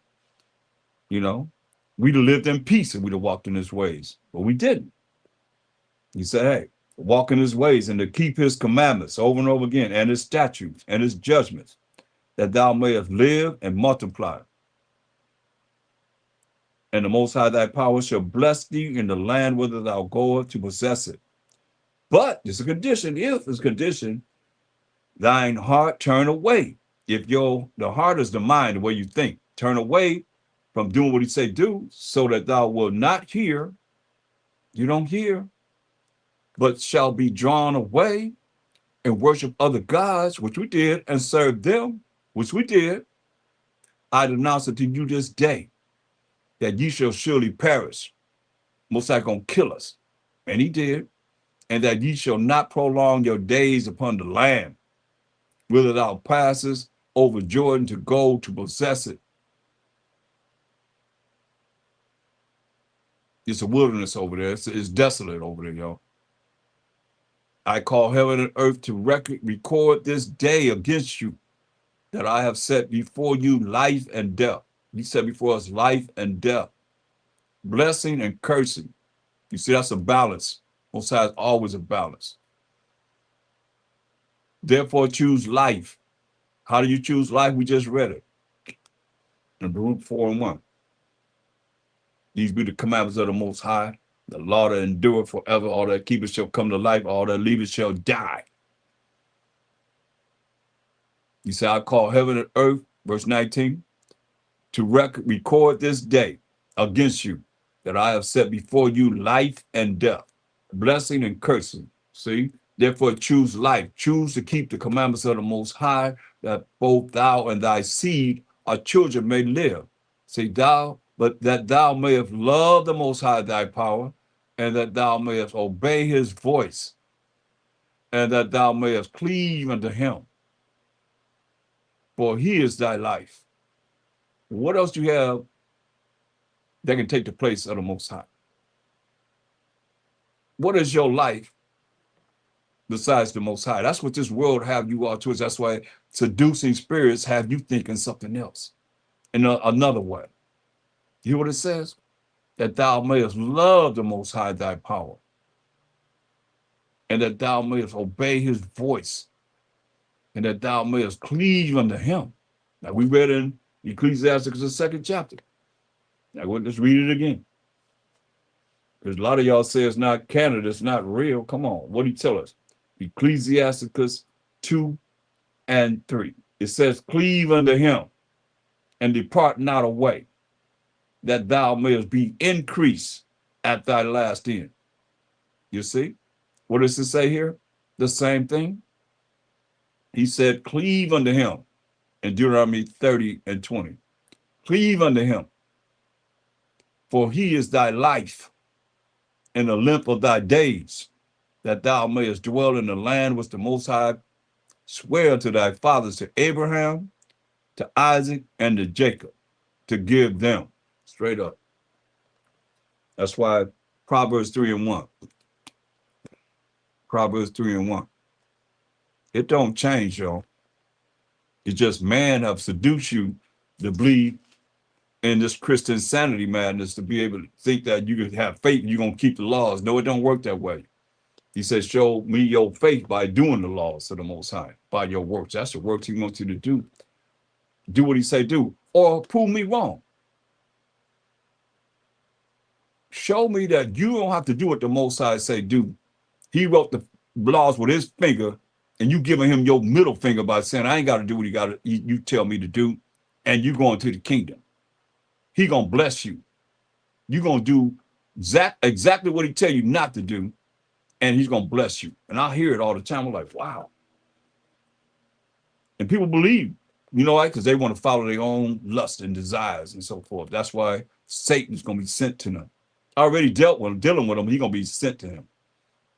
That's gonna be a different story then. Proverbs 3 and 1. My son, as it is written, come on, my son, because understand this.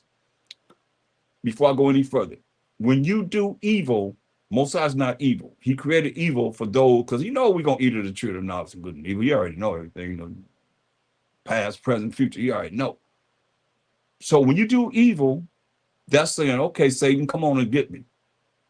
When you think wrong, you act wrong, you speak wrong, you asking for Satan, you asking for the devil. That's his job, to show up or send his little imps, you know, to deal with you. When you do wrong, when you think wrong, you know, you speak wrong, you act wrong, you draw the evil to you.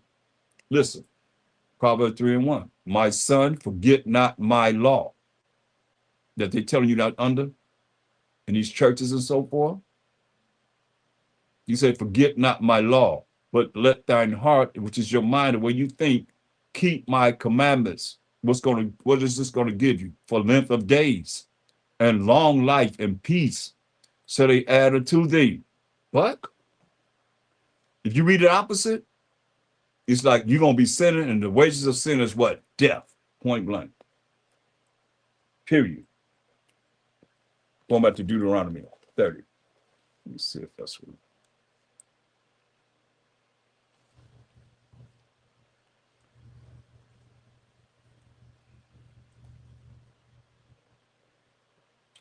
So we're going to go to, I'm through with that. Let's go to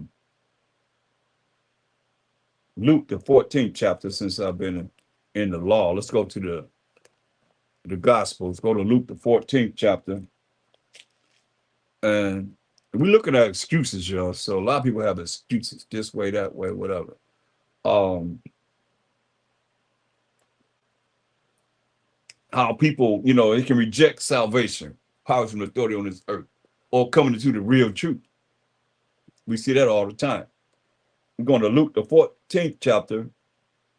Start at verse 16.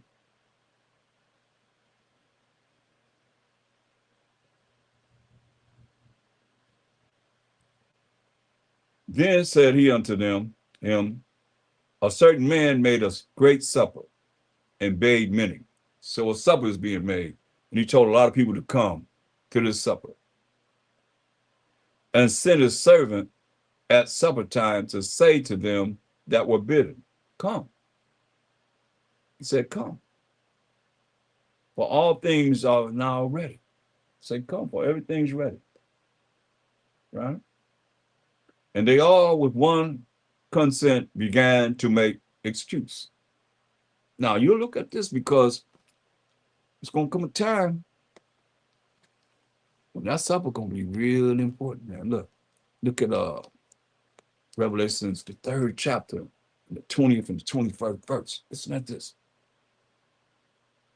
To him that overcometh, he asked him to come to the supper. Say, to him that overcometh, you got to overcome the wiles of the devil and all the things that come at you. He said, take cheerfully. But you got to be in the spirit. You got to know how to prepare yourself for him through the laws of the Most High, commandments of the Most High, as the Messiah used against him. To him that overcometh, will I grant to sit with me in my throne, right? His power and authority, his 1,000 years, he going to reign. Even as I also overcame when he came on the earth, being an example of how he came in the flesh like every other man, attempted like every other man, and made it through without sinning. And I'm set down with my Father in his throne, right? Because we belong to Mashiach. We Mashiachin. Mashiach is the Most High. That's 1 Corinthians 3:23 all day long. Hear what it says? To him that overcometh will I grant to sit with me in my throne, even as I also overcame and am set down. Let's look at verse 20. Select it. I'm in the wrong verse. Behold, he said, I stand at the door and knock. Select it. He said, he stand at the door and knock. This is Mashiach Yahushua words. He said, if any man hear my voice and open the door, you open the door to keeping the Most High's commandments, showing that you love him, I will come into him and will sup with him. See that? And will sup with him. Remember, the supper is ready. This is salvation. You say, I'm gonna open the door. I will come into him and will sup with him, and he with me. Right? That's a great supper. Remember, he said he gonna eat, he gonna drink no wine until he drinking new in his Father's kingdom. It says, to him that overcometh. You got to overcome the wiles of the devil. I jumped the gun. I went to 21 first. But to him that overcometh, you got to overcome the wiles of the devil, the evil in this world. Will I grant to sit with me in my throne? Because he's going to rule for 1,000 years. Even as I overcame, when he came in the flesh to be an example that it can be done, and I'm sit down with my Father in his throne. You see? He sit on the right-hand side of the Most High, the Most High's throne. He'd have an ear, let him hear what the Spirit says to the churches. And we the churches, right? So going back to Luke 14.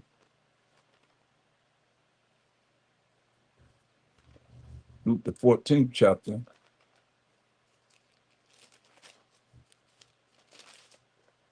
We're looking at excuses tonight, along with the proper conduct and discipline. Verse 16, then said he unto him, a certain man made a great supper, like we just talked about, and bade many, invited many, and sent his servants, you know who the servant is, the Israelites, at supper time. Let's prove that. Isaiah 44:1. Yet now hear, O Jacob, my servant. See? O Jacob, my servant, and Israel, whom I have chosen. Oh, yeah. So this is what we're looking at, because it's very important that we define what we see here concerning, the scriptures and how it defines itself, these words. Going back to Deuteronomy 14:16. Then said he unto me, then said he unto him, a certain man made a great supper and bade many, and sent his servant at supper time to say to them that were bidden, come, for all things are now ready. Everything's ready. And they all with one consent began to make excuse.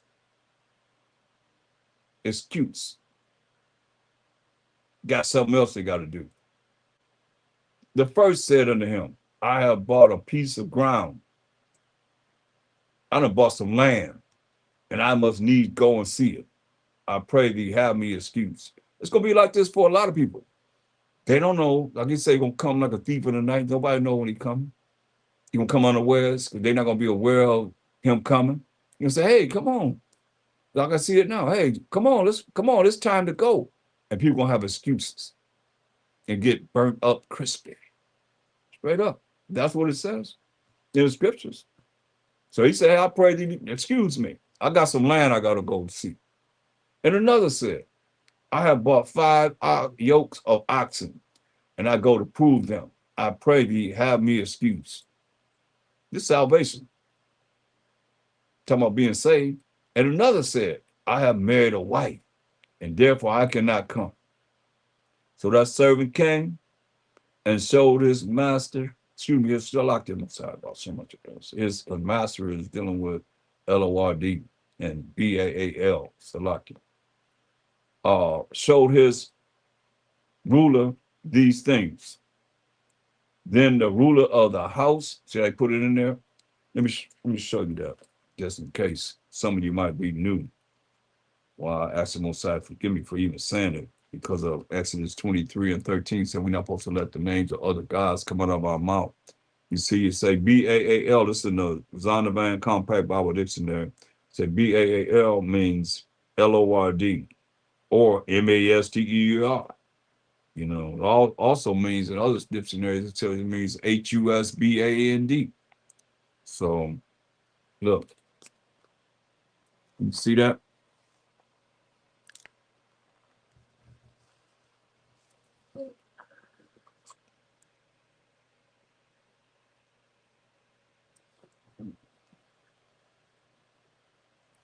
That's why, you know, they put it in the Bible.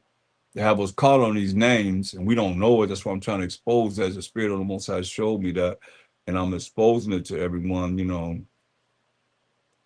so we can stop saying it. I mean, they put it in the Bible. They took things out. You say they put things in. Think about it, man. Come on.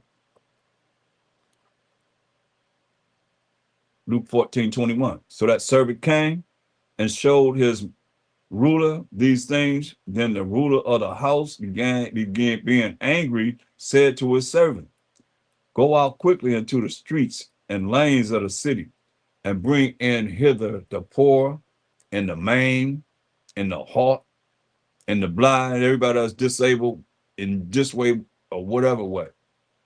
And the servant said, ruler, it is done as thou hast commanded, and yet there is room.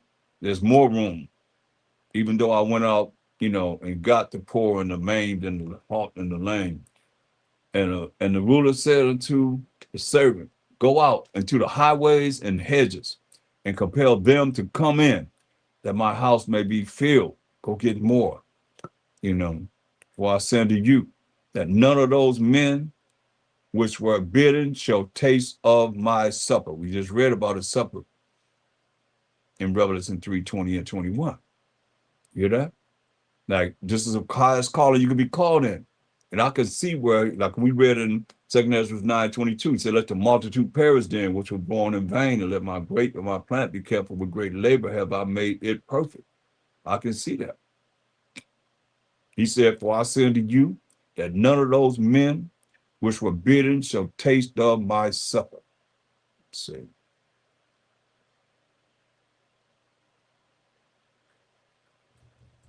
And there were great multitudes with him.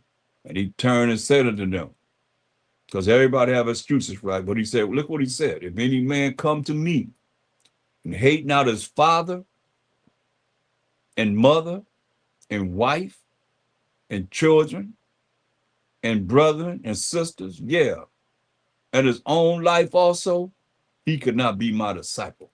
Think about that, man. That's deep. But you have to understand what he's saying, really. You know, that's deeds that are contrary to you trying to make it to the kingdom. And they said they, you know, like you gonna compromise. They said, oh, come on over here with me. You know, we're having, you know, dinner, or we gonna come to everybody gonna come together, and you know it's Christmas. They got a big old Christmas, big old idol Christmas tree up in the house and all that.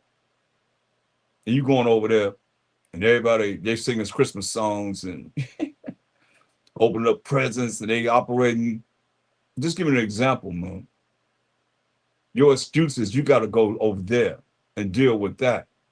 When we have the Feast of Dedication during that time, you should be looking at observing that. You know, we got 3 high holy days. You got the blowing of the trumpets. We have Day of Atonement. Then we have the Feast of the Tabernacles. 8 days, we have all our own feast days that we have as Israelites, but you're going to compromise because somebody wants you to come over and be in sin and follow the pagan ways of this world. And you're an Israelite. Come on.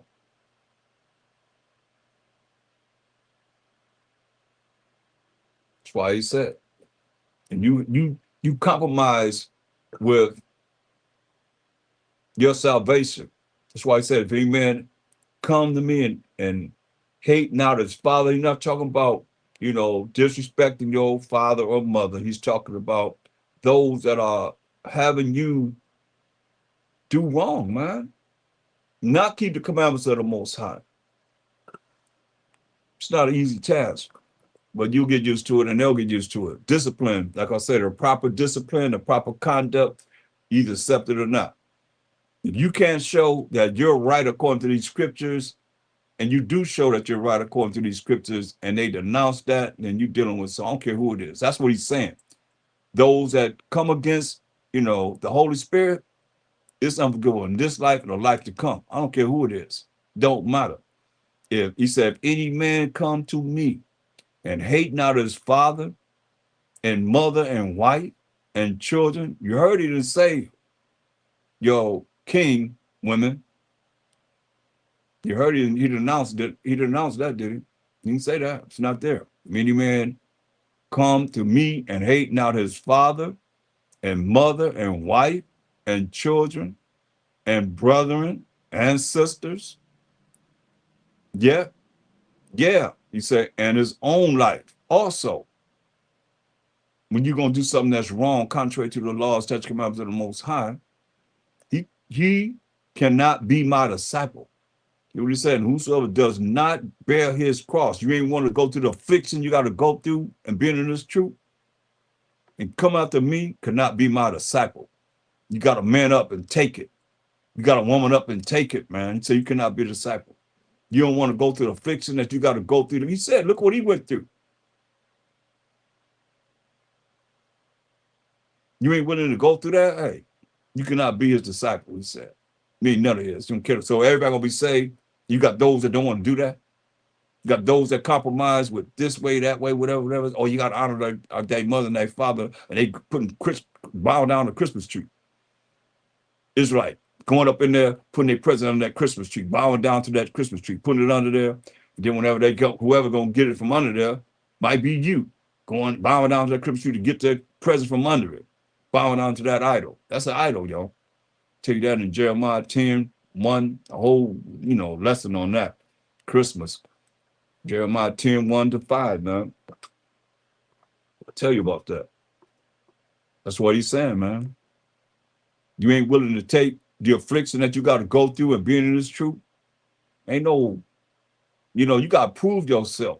You see what we did? We always had excuses. But which of you intending to build a tower, sit it not down first and count the cost? How much it's going to cost you? Whether he have sufficient to finish it. Lest happily, after he have laid the foundation and is not able to finish it, all that behold, it began to mock him. Start, painting the house or laying the foundation there, got to lay the cement, but you only got halfway done and you can't get the other half done. Everybody start, mocking you. That's us. He couldn't even finish it. They don't want to see you do anything great anyway. We didn't want to see anybody do anything great here. They don't want to see nobody do great now. Same people, man. You couldn't finish it, so they're going to start laughing and mocking you, teasing you, and so forth. Saying, this man began to build and was not able to finish. Or what king going to make war against another king sitteth not down first and consulted whether he be able with 10,000 to meet him that cometh against him with 20,000. Just like right now, Trump is telling the Pentagon to get ready for war, seeing Russia and China coming together. Better understand. World War III is knocking at the door,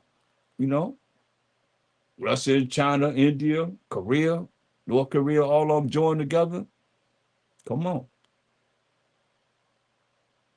Or else, while the other is yet a great way off, he set up an ambassadors and desire conditions of peace. When he's a way off, he said, hey man, go over there and make peace with them. So likewise, whosoever he be of you that forsaketh not all that he hath, he could not be my disciple. You got to hold on to this, hold on to that, hold on. No, so I don't care about that. I was like telling you, man, if you ain't willing to forsake all you have, you cannot be a disciple. Salt is good, but if salt has lost its savor, wherewith shall it be seasoned? Salt is good, but if it don't serve its purpose of being like salt, is whenever you season something, say, what purpose are you? It is neither fit for the land, nor yet for the dunghill. Man, you even went to it like a toilet. But men cast it out. He that have ears to hear, let him hear, man. Let you know, man, you either gonna do what he say do, you gonna follow what he say do, or he could care less, man. He could care less about you. Sad, but it's real, y'all. It's as real as real could be. You gotta be willing to go through pain, suffering, whatever it takes, to make it to the end, to endure, and don't run. Don't run. Well, he said in Matthew 11:28.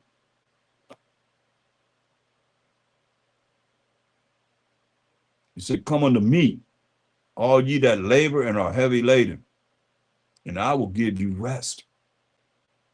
You got a lot of problems. He said, come to him. Give them to him. He said, I'll give you rest. He said, take my yoke upon you and learn of me. He in the volume of the book, y'all. He said, learn of me. For I am meek, that's humble, and lowly in heart, lowly in mind. And ye shall find rest unto your souls. For my yoke is easy and my burden is light. So he said, I can handle it. So give it to me. But you got to be in the right spirit to be able to give it to him. Then after you give it to him, know that he got it. He have it. That's why we look at Mark 11:22-26. That's why these are some of the first scriptures I give to anyone that's just coming into the truth spiritually. This is very important. He said, give it to him, right? That's why I say Mark 11:22, it said, and my shepherd said, answering, said unto them, have faith in the Most High. You got to have faith. You got to believe in the Most High. Faith is the substance of things hoped for, the evidence of things not seen. You got to have faith in the Most High. That's the first thing you got to keep remembering. Having faith in the Most High. For verily I say unto you, that whosoever shall say unto this mountain, or this problem, be thou removed. Right? And you gave it to him, my shepherd. So he just said, give it to him. So you say, be thou removed. Whatever problem you have, get out of my face. Get on out of here. And be thou cast into the sea. Right? That's a mountain being cast into the sea. And shall not doubt in his heart. You can't doubt in your mind. You can't doubt in your mind. You're spiritual. But shall believe. That's your faith in the Most High. But shall believe that those things which he said, you got to say it, y'all. Got to come out of your mouth. Shall come to pass. He shall have whatsoever he said. You're going to have whatever you say. Therefore, I say unto you, what things soever you desire, when ye pray, believe, that's your faith in the Most High, that you will receive them and you shall have them. But if you have no faith to believe you're going to receive it, why are you praying for in the first place? What's your point of praying? What's the point of praying? I mean, it don't make no sense to me.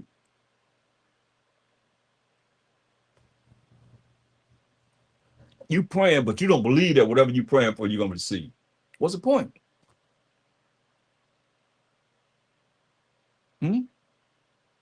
He said, when you pray, believe that you receive them and you shall have them. So what he said is, when you pray, this is going to happen. He said, when you pray, believe that you shall receive them, you shall have them. It says, but there's a condition, always. And when you stand praying, you say, forgive. If you have ought against any, no matter how you look at it, you can't pray and you sit here with a problem with someone. Some of you got grudges. You holding on to things. Sometimes it's been for years. You know what I mean? You got a problem. Your prayer is not being heard. So when you stand praying, forgive. If you have ought against any, you got a problem with people, say that your Father also which is in heaven may forgive you your trespasses, the things that you have done that are sins. Right? So if you don't have a clean mind when you pray and you got all this out against somebody, you got, which means problems against someone, uh, you know, you got grudges that you hold against someone, you jealous of someone, you envious of someone, you hating on someone, your prayer ain't gonna be this. But if you do not forgive, he said, neither will your Father which is in heaven forgive your trespasses. And you done repented and asked for forgiveness of your sins. Most I say, I ain't forgiving you for nothing. Even after the Our Father prayer in Matthew 6 and 9, the Mashiach Shai clearly said it again. That's why Most High speak once, yea, twice, and Mashiach Shai speak once and twice. And just like the Most High, because he's the word of the Most High. Look what he said in Matthew 6. And hold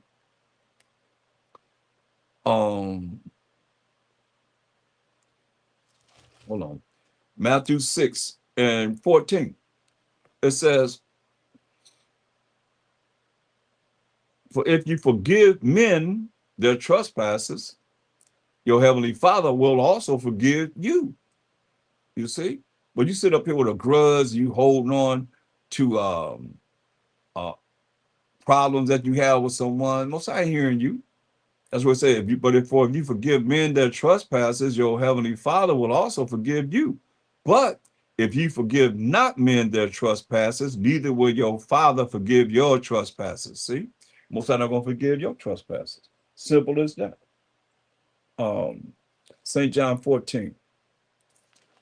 St. John the 14th chapter. I'm just about finished. St. John 14 and 1. St. John 14 and 1. Let not your heart be troubled. You believe in the Most High, believe also in me.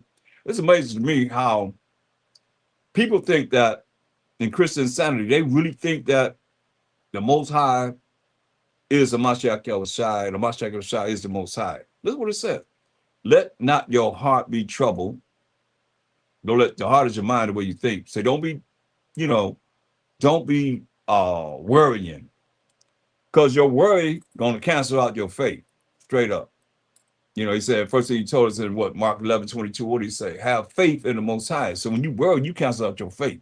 You can't say you believe in the Most High. You got faith in the Most High, and you'd have prayed, and now next thing you know, you doubting about whatever you prayed for. No. That's what you got to say it's going to happen. It's going to happen. In the name of the Lord Savior. He said, let not your heart be troubled. You believe in the Most High, believe also in me. Why couldn't you say you believe in me, believe in me? If he ain't the same, you believe in the Most High, that power is the Most High. He said, believe also in me. He said, in my Father's house are many mansions. Hear this? In the Most High's house are many mansions. If it were not so, I would have told you. Say, I go to prepare a place for you. He would say, I go to prepare a place for you. And if I go and prepare a place for you, say, I will come again. That's what we're waiting on. The place is already prepared.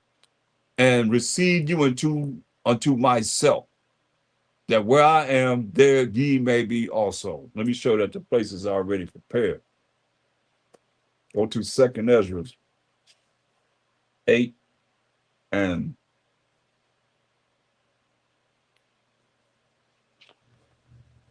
50. Let's start at verse 50. It says, for many great miseries shall be done to them that in the latter time shall dwell in the world. Why? So great misery is going to be done to those that dwell in this time that we're living in now, these last days, because they have walked in great pride. You got to see this. You got to be humble before the Most High. He said people are walking in great pride, thinking they all that. But understand thou for thyself, and seek out the glory for such as be like thee. Ezra was a man that didn't count himself as one of the righteous. He said,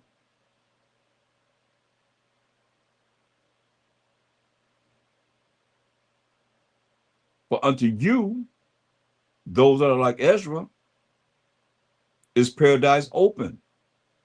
The tree of life is planted. The time to come is prepared. See, the time to come is prepared. Mashiach said, verse 3 of John the 14th chapter, he said, and I go and prepare a place for you. What are we seeing here? In 2 Ezra 8 and 52, for unto you is paradise open. Those that are humble before the Most High have a broken and contrite spirit before the Most High. The tree of life is planted. The time to come is prepared. Just prepared, y'all. It's a plenteousness is made ready. A city is builded, that's New Jerusalem is builded, and rest is allowed. Yeah, perfect goodness and wisdom. The root of evil is sealed up from you. Weakness and the moth is hid from you, and corruption is fled into hell to be forgotten. See, sorrows are past, and in the end it showed the treasure of immortality. In the end, means you're gonna be able to live forever and ever and ever. So now, St. John 14 and 3, he said, and I go to and prepare a place for you. That place is prepared. He said, and if I go and prepare a place for you, I will come again and receive you unto myself, that where I am, there ye may be also. Isn't that beautiful? St. John 12:26. St. John 12:26. He said, if any man serve me, let him follow me. And where I am, there shall also my servant be. If any man serve me, him will my Father honor. That's what we got to do. John 17:24. John 17:24. The book of John is spiritual. You want to really look at being spiritual, the books of John are spiritual. St. John 17, they're different from Matthew, Mark, and Luke. St. John 17:24, and it's very important that we see this because St. John 17:24, Father, he said, I will that they also whom thou hast given me be with me where I am, that they may behold my glory, which thou hast given me, but thou loved me before the foundation of the world. You see? That's why when you look at verse 5, he said, and now, O Father, so he praying to himself, and I have Christian sanity, people say, yeah, he praying to himself in heaven. Come on. And now, O Father, he's praying. Look at verse 1. These words spake Mashiach and lifted up his eyes to heaven. So you look up in the sky and said, Father, the hour is come. Glorify thy Son. Glorify your Son, that thy Son and your Son also may glorify thee. So they're not the same. He's praying to the Most High that's in heaven. Verse 5, he said, and now, O Father, glorify thou me with thine own self, with the glory which I had with thee before the world was. And see, he received that glory when he ascended, and the angels brought him to the Most High. When you look at Daniel 7:13, that's why he say he want those that are with him, his sheep, to see the glory that he received. And we're looking at it right now. It says in Daniel 7:13, it says, I saw in the night visions, and behold, one came, one like the Son of Man, who was a Mashiach, came with the clouds of heaven. Right? The chariots that are Most High, the angels that are Most High. Let me show you that right quick. There might be somebody just coming in for the first time. Matter of fact, let's go to Acts 1:9, because that's after he rose and walked the earth for 40 days. He rose on the third day, walked the earth for 40 days. In Acts 1 and 9, it says, and when he had spoken these things, after he had spoke to them, while they beheld, he was taken up, and a cloud received him out of their sight, right? So this cloud is defined in Psalms 104 and 3. This defines that cloud. Who maketh the beams of his chambers in the waters, who maketh the clouds his chariot. You see? So we went up in a chariot, what we call an IFO, identified flying objects. They call them UFOs, unidentified flying objects. We call them identified flying objects, because here it is, who maketh the clouds his chariot. So this is a vehicle, what we call flying saucers, who walk up upon the wings of the wind. And it tells you in Psalm 68:17,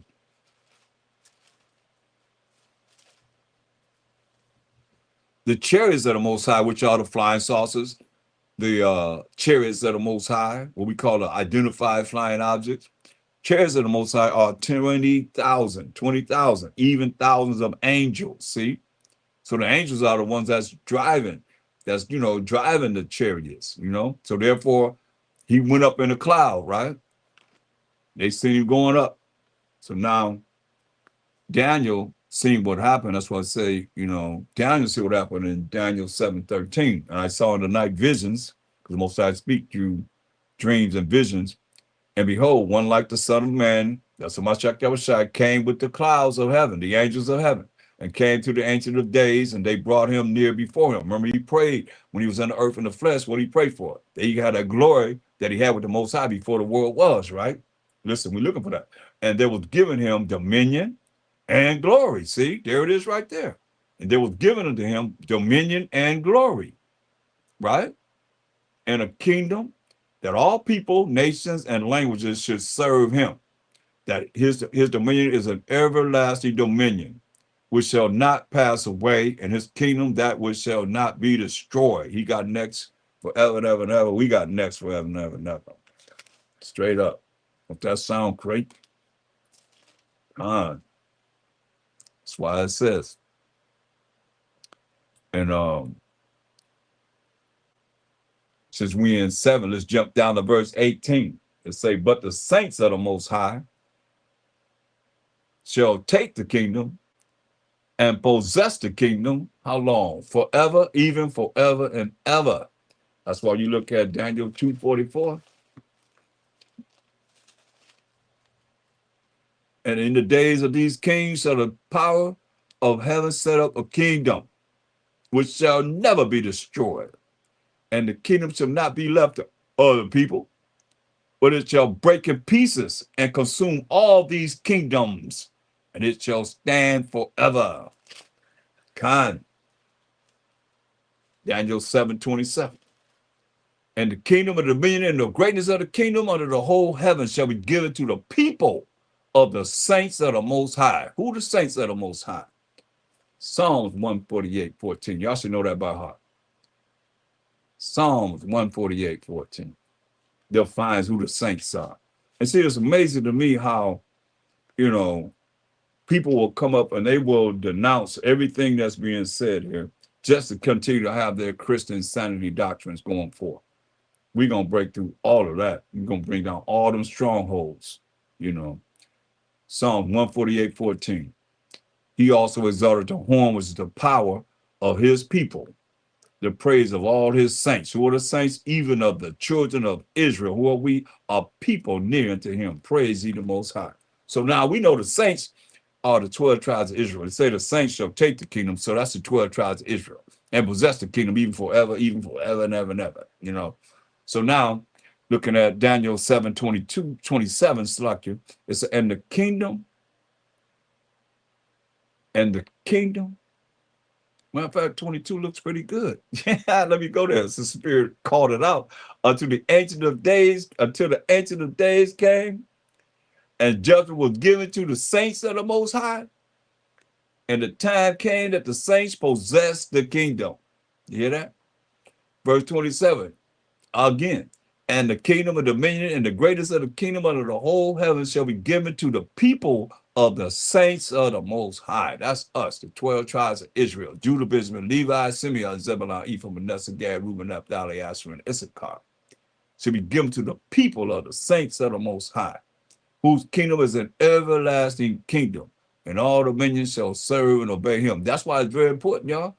Have the right conduct, the right discipline to find out what it is you need to do to be able to be in tune with the Most High, because hitherto is the end of the matter, and that's the end of the matter for tonight.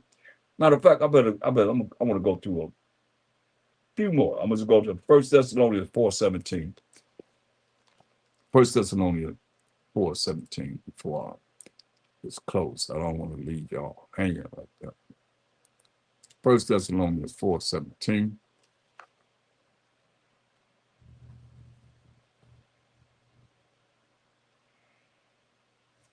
Because we were in go back to St. John 17.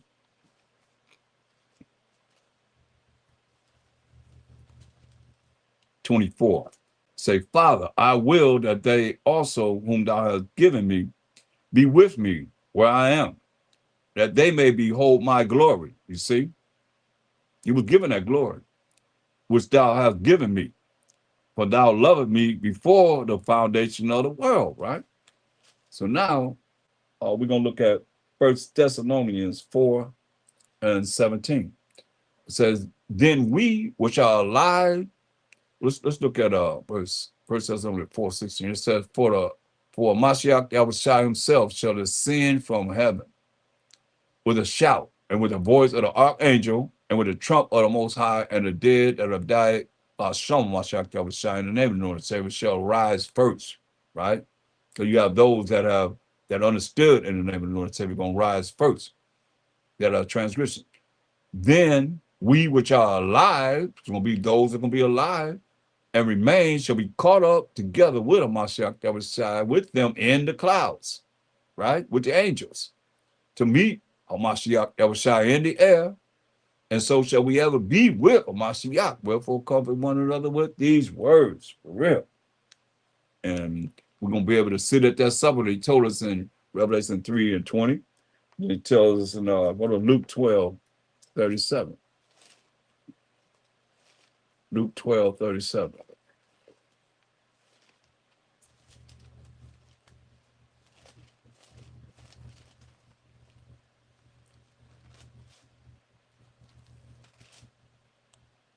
Blessed are those servants whom Mashiach that was shine when he cometh. He coming, y'all, shall find watching.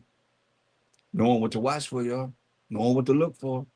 Verily I say to you, that he shall gird himself and make them to sit down to meat, and will come forth and serve them. Remember we read about, I guess we'd have to go there, in Revelation 3:20. Remember we were there? Revelation 3:20 and 21. Behold, I stand at the door and knock. If any man hear my voice and open the door, I will come into him and will sup with him, and he with me. To him that overcometh will I grant to sit with me in my throne, even as I overcame and am set down with my Father in his throne. We'll be able to sit with him and sup with him. But look what he say once we sitting down to sup with him. In Luke 12:37, he said, blessed are those servants. We know the servants are the 12 tribes of Israel. We find that already twice, I know. In Isaiah 44:1, the children of Jacob, children of Israel, whom the Most High and the Mashiach Yahushua, when he cometh, shall find watching. So you got to be watching. You got to know what to look for, though. Verily I say unto you, that he shall gird himself and make them to sit down to meat, and will come forth and serve them. That's right, man. That's beautiful. That's beautiful, man.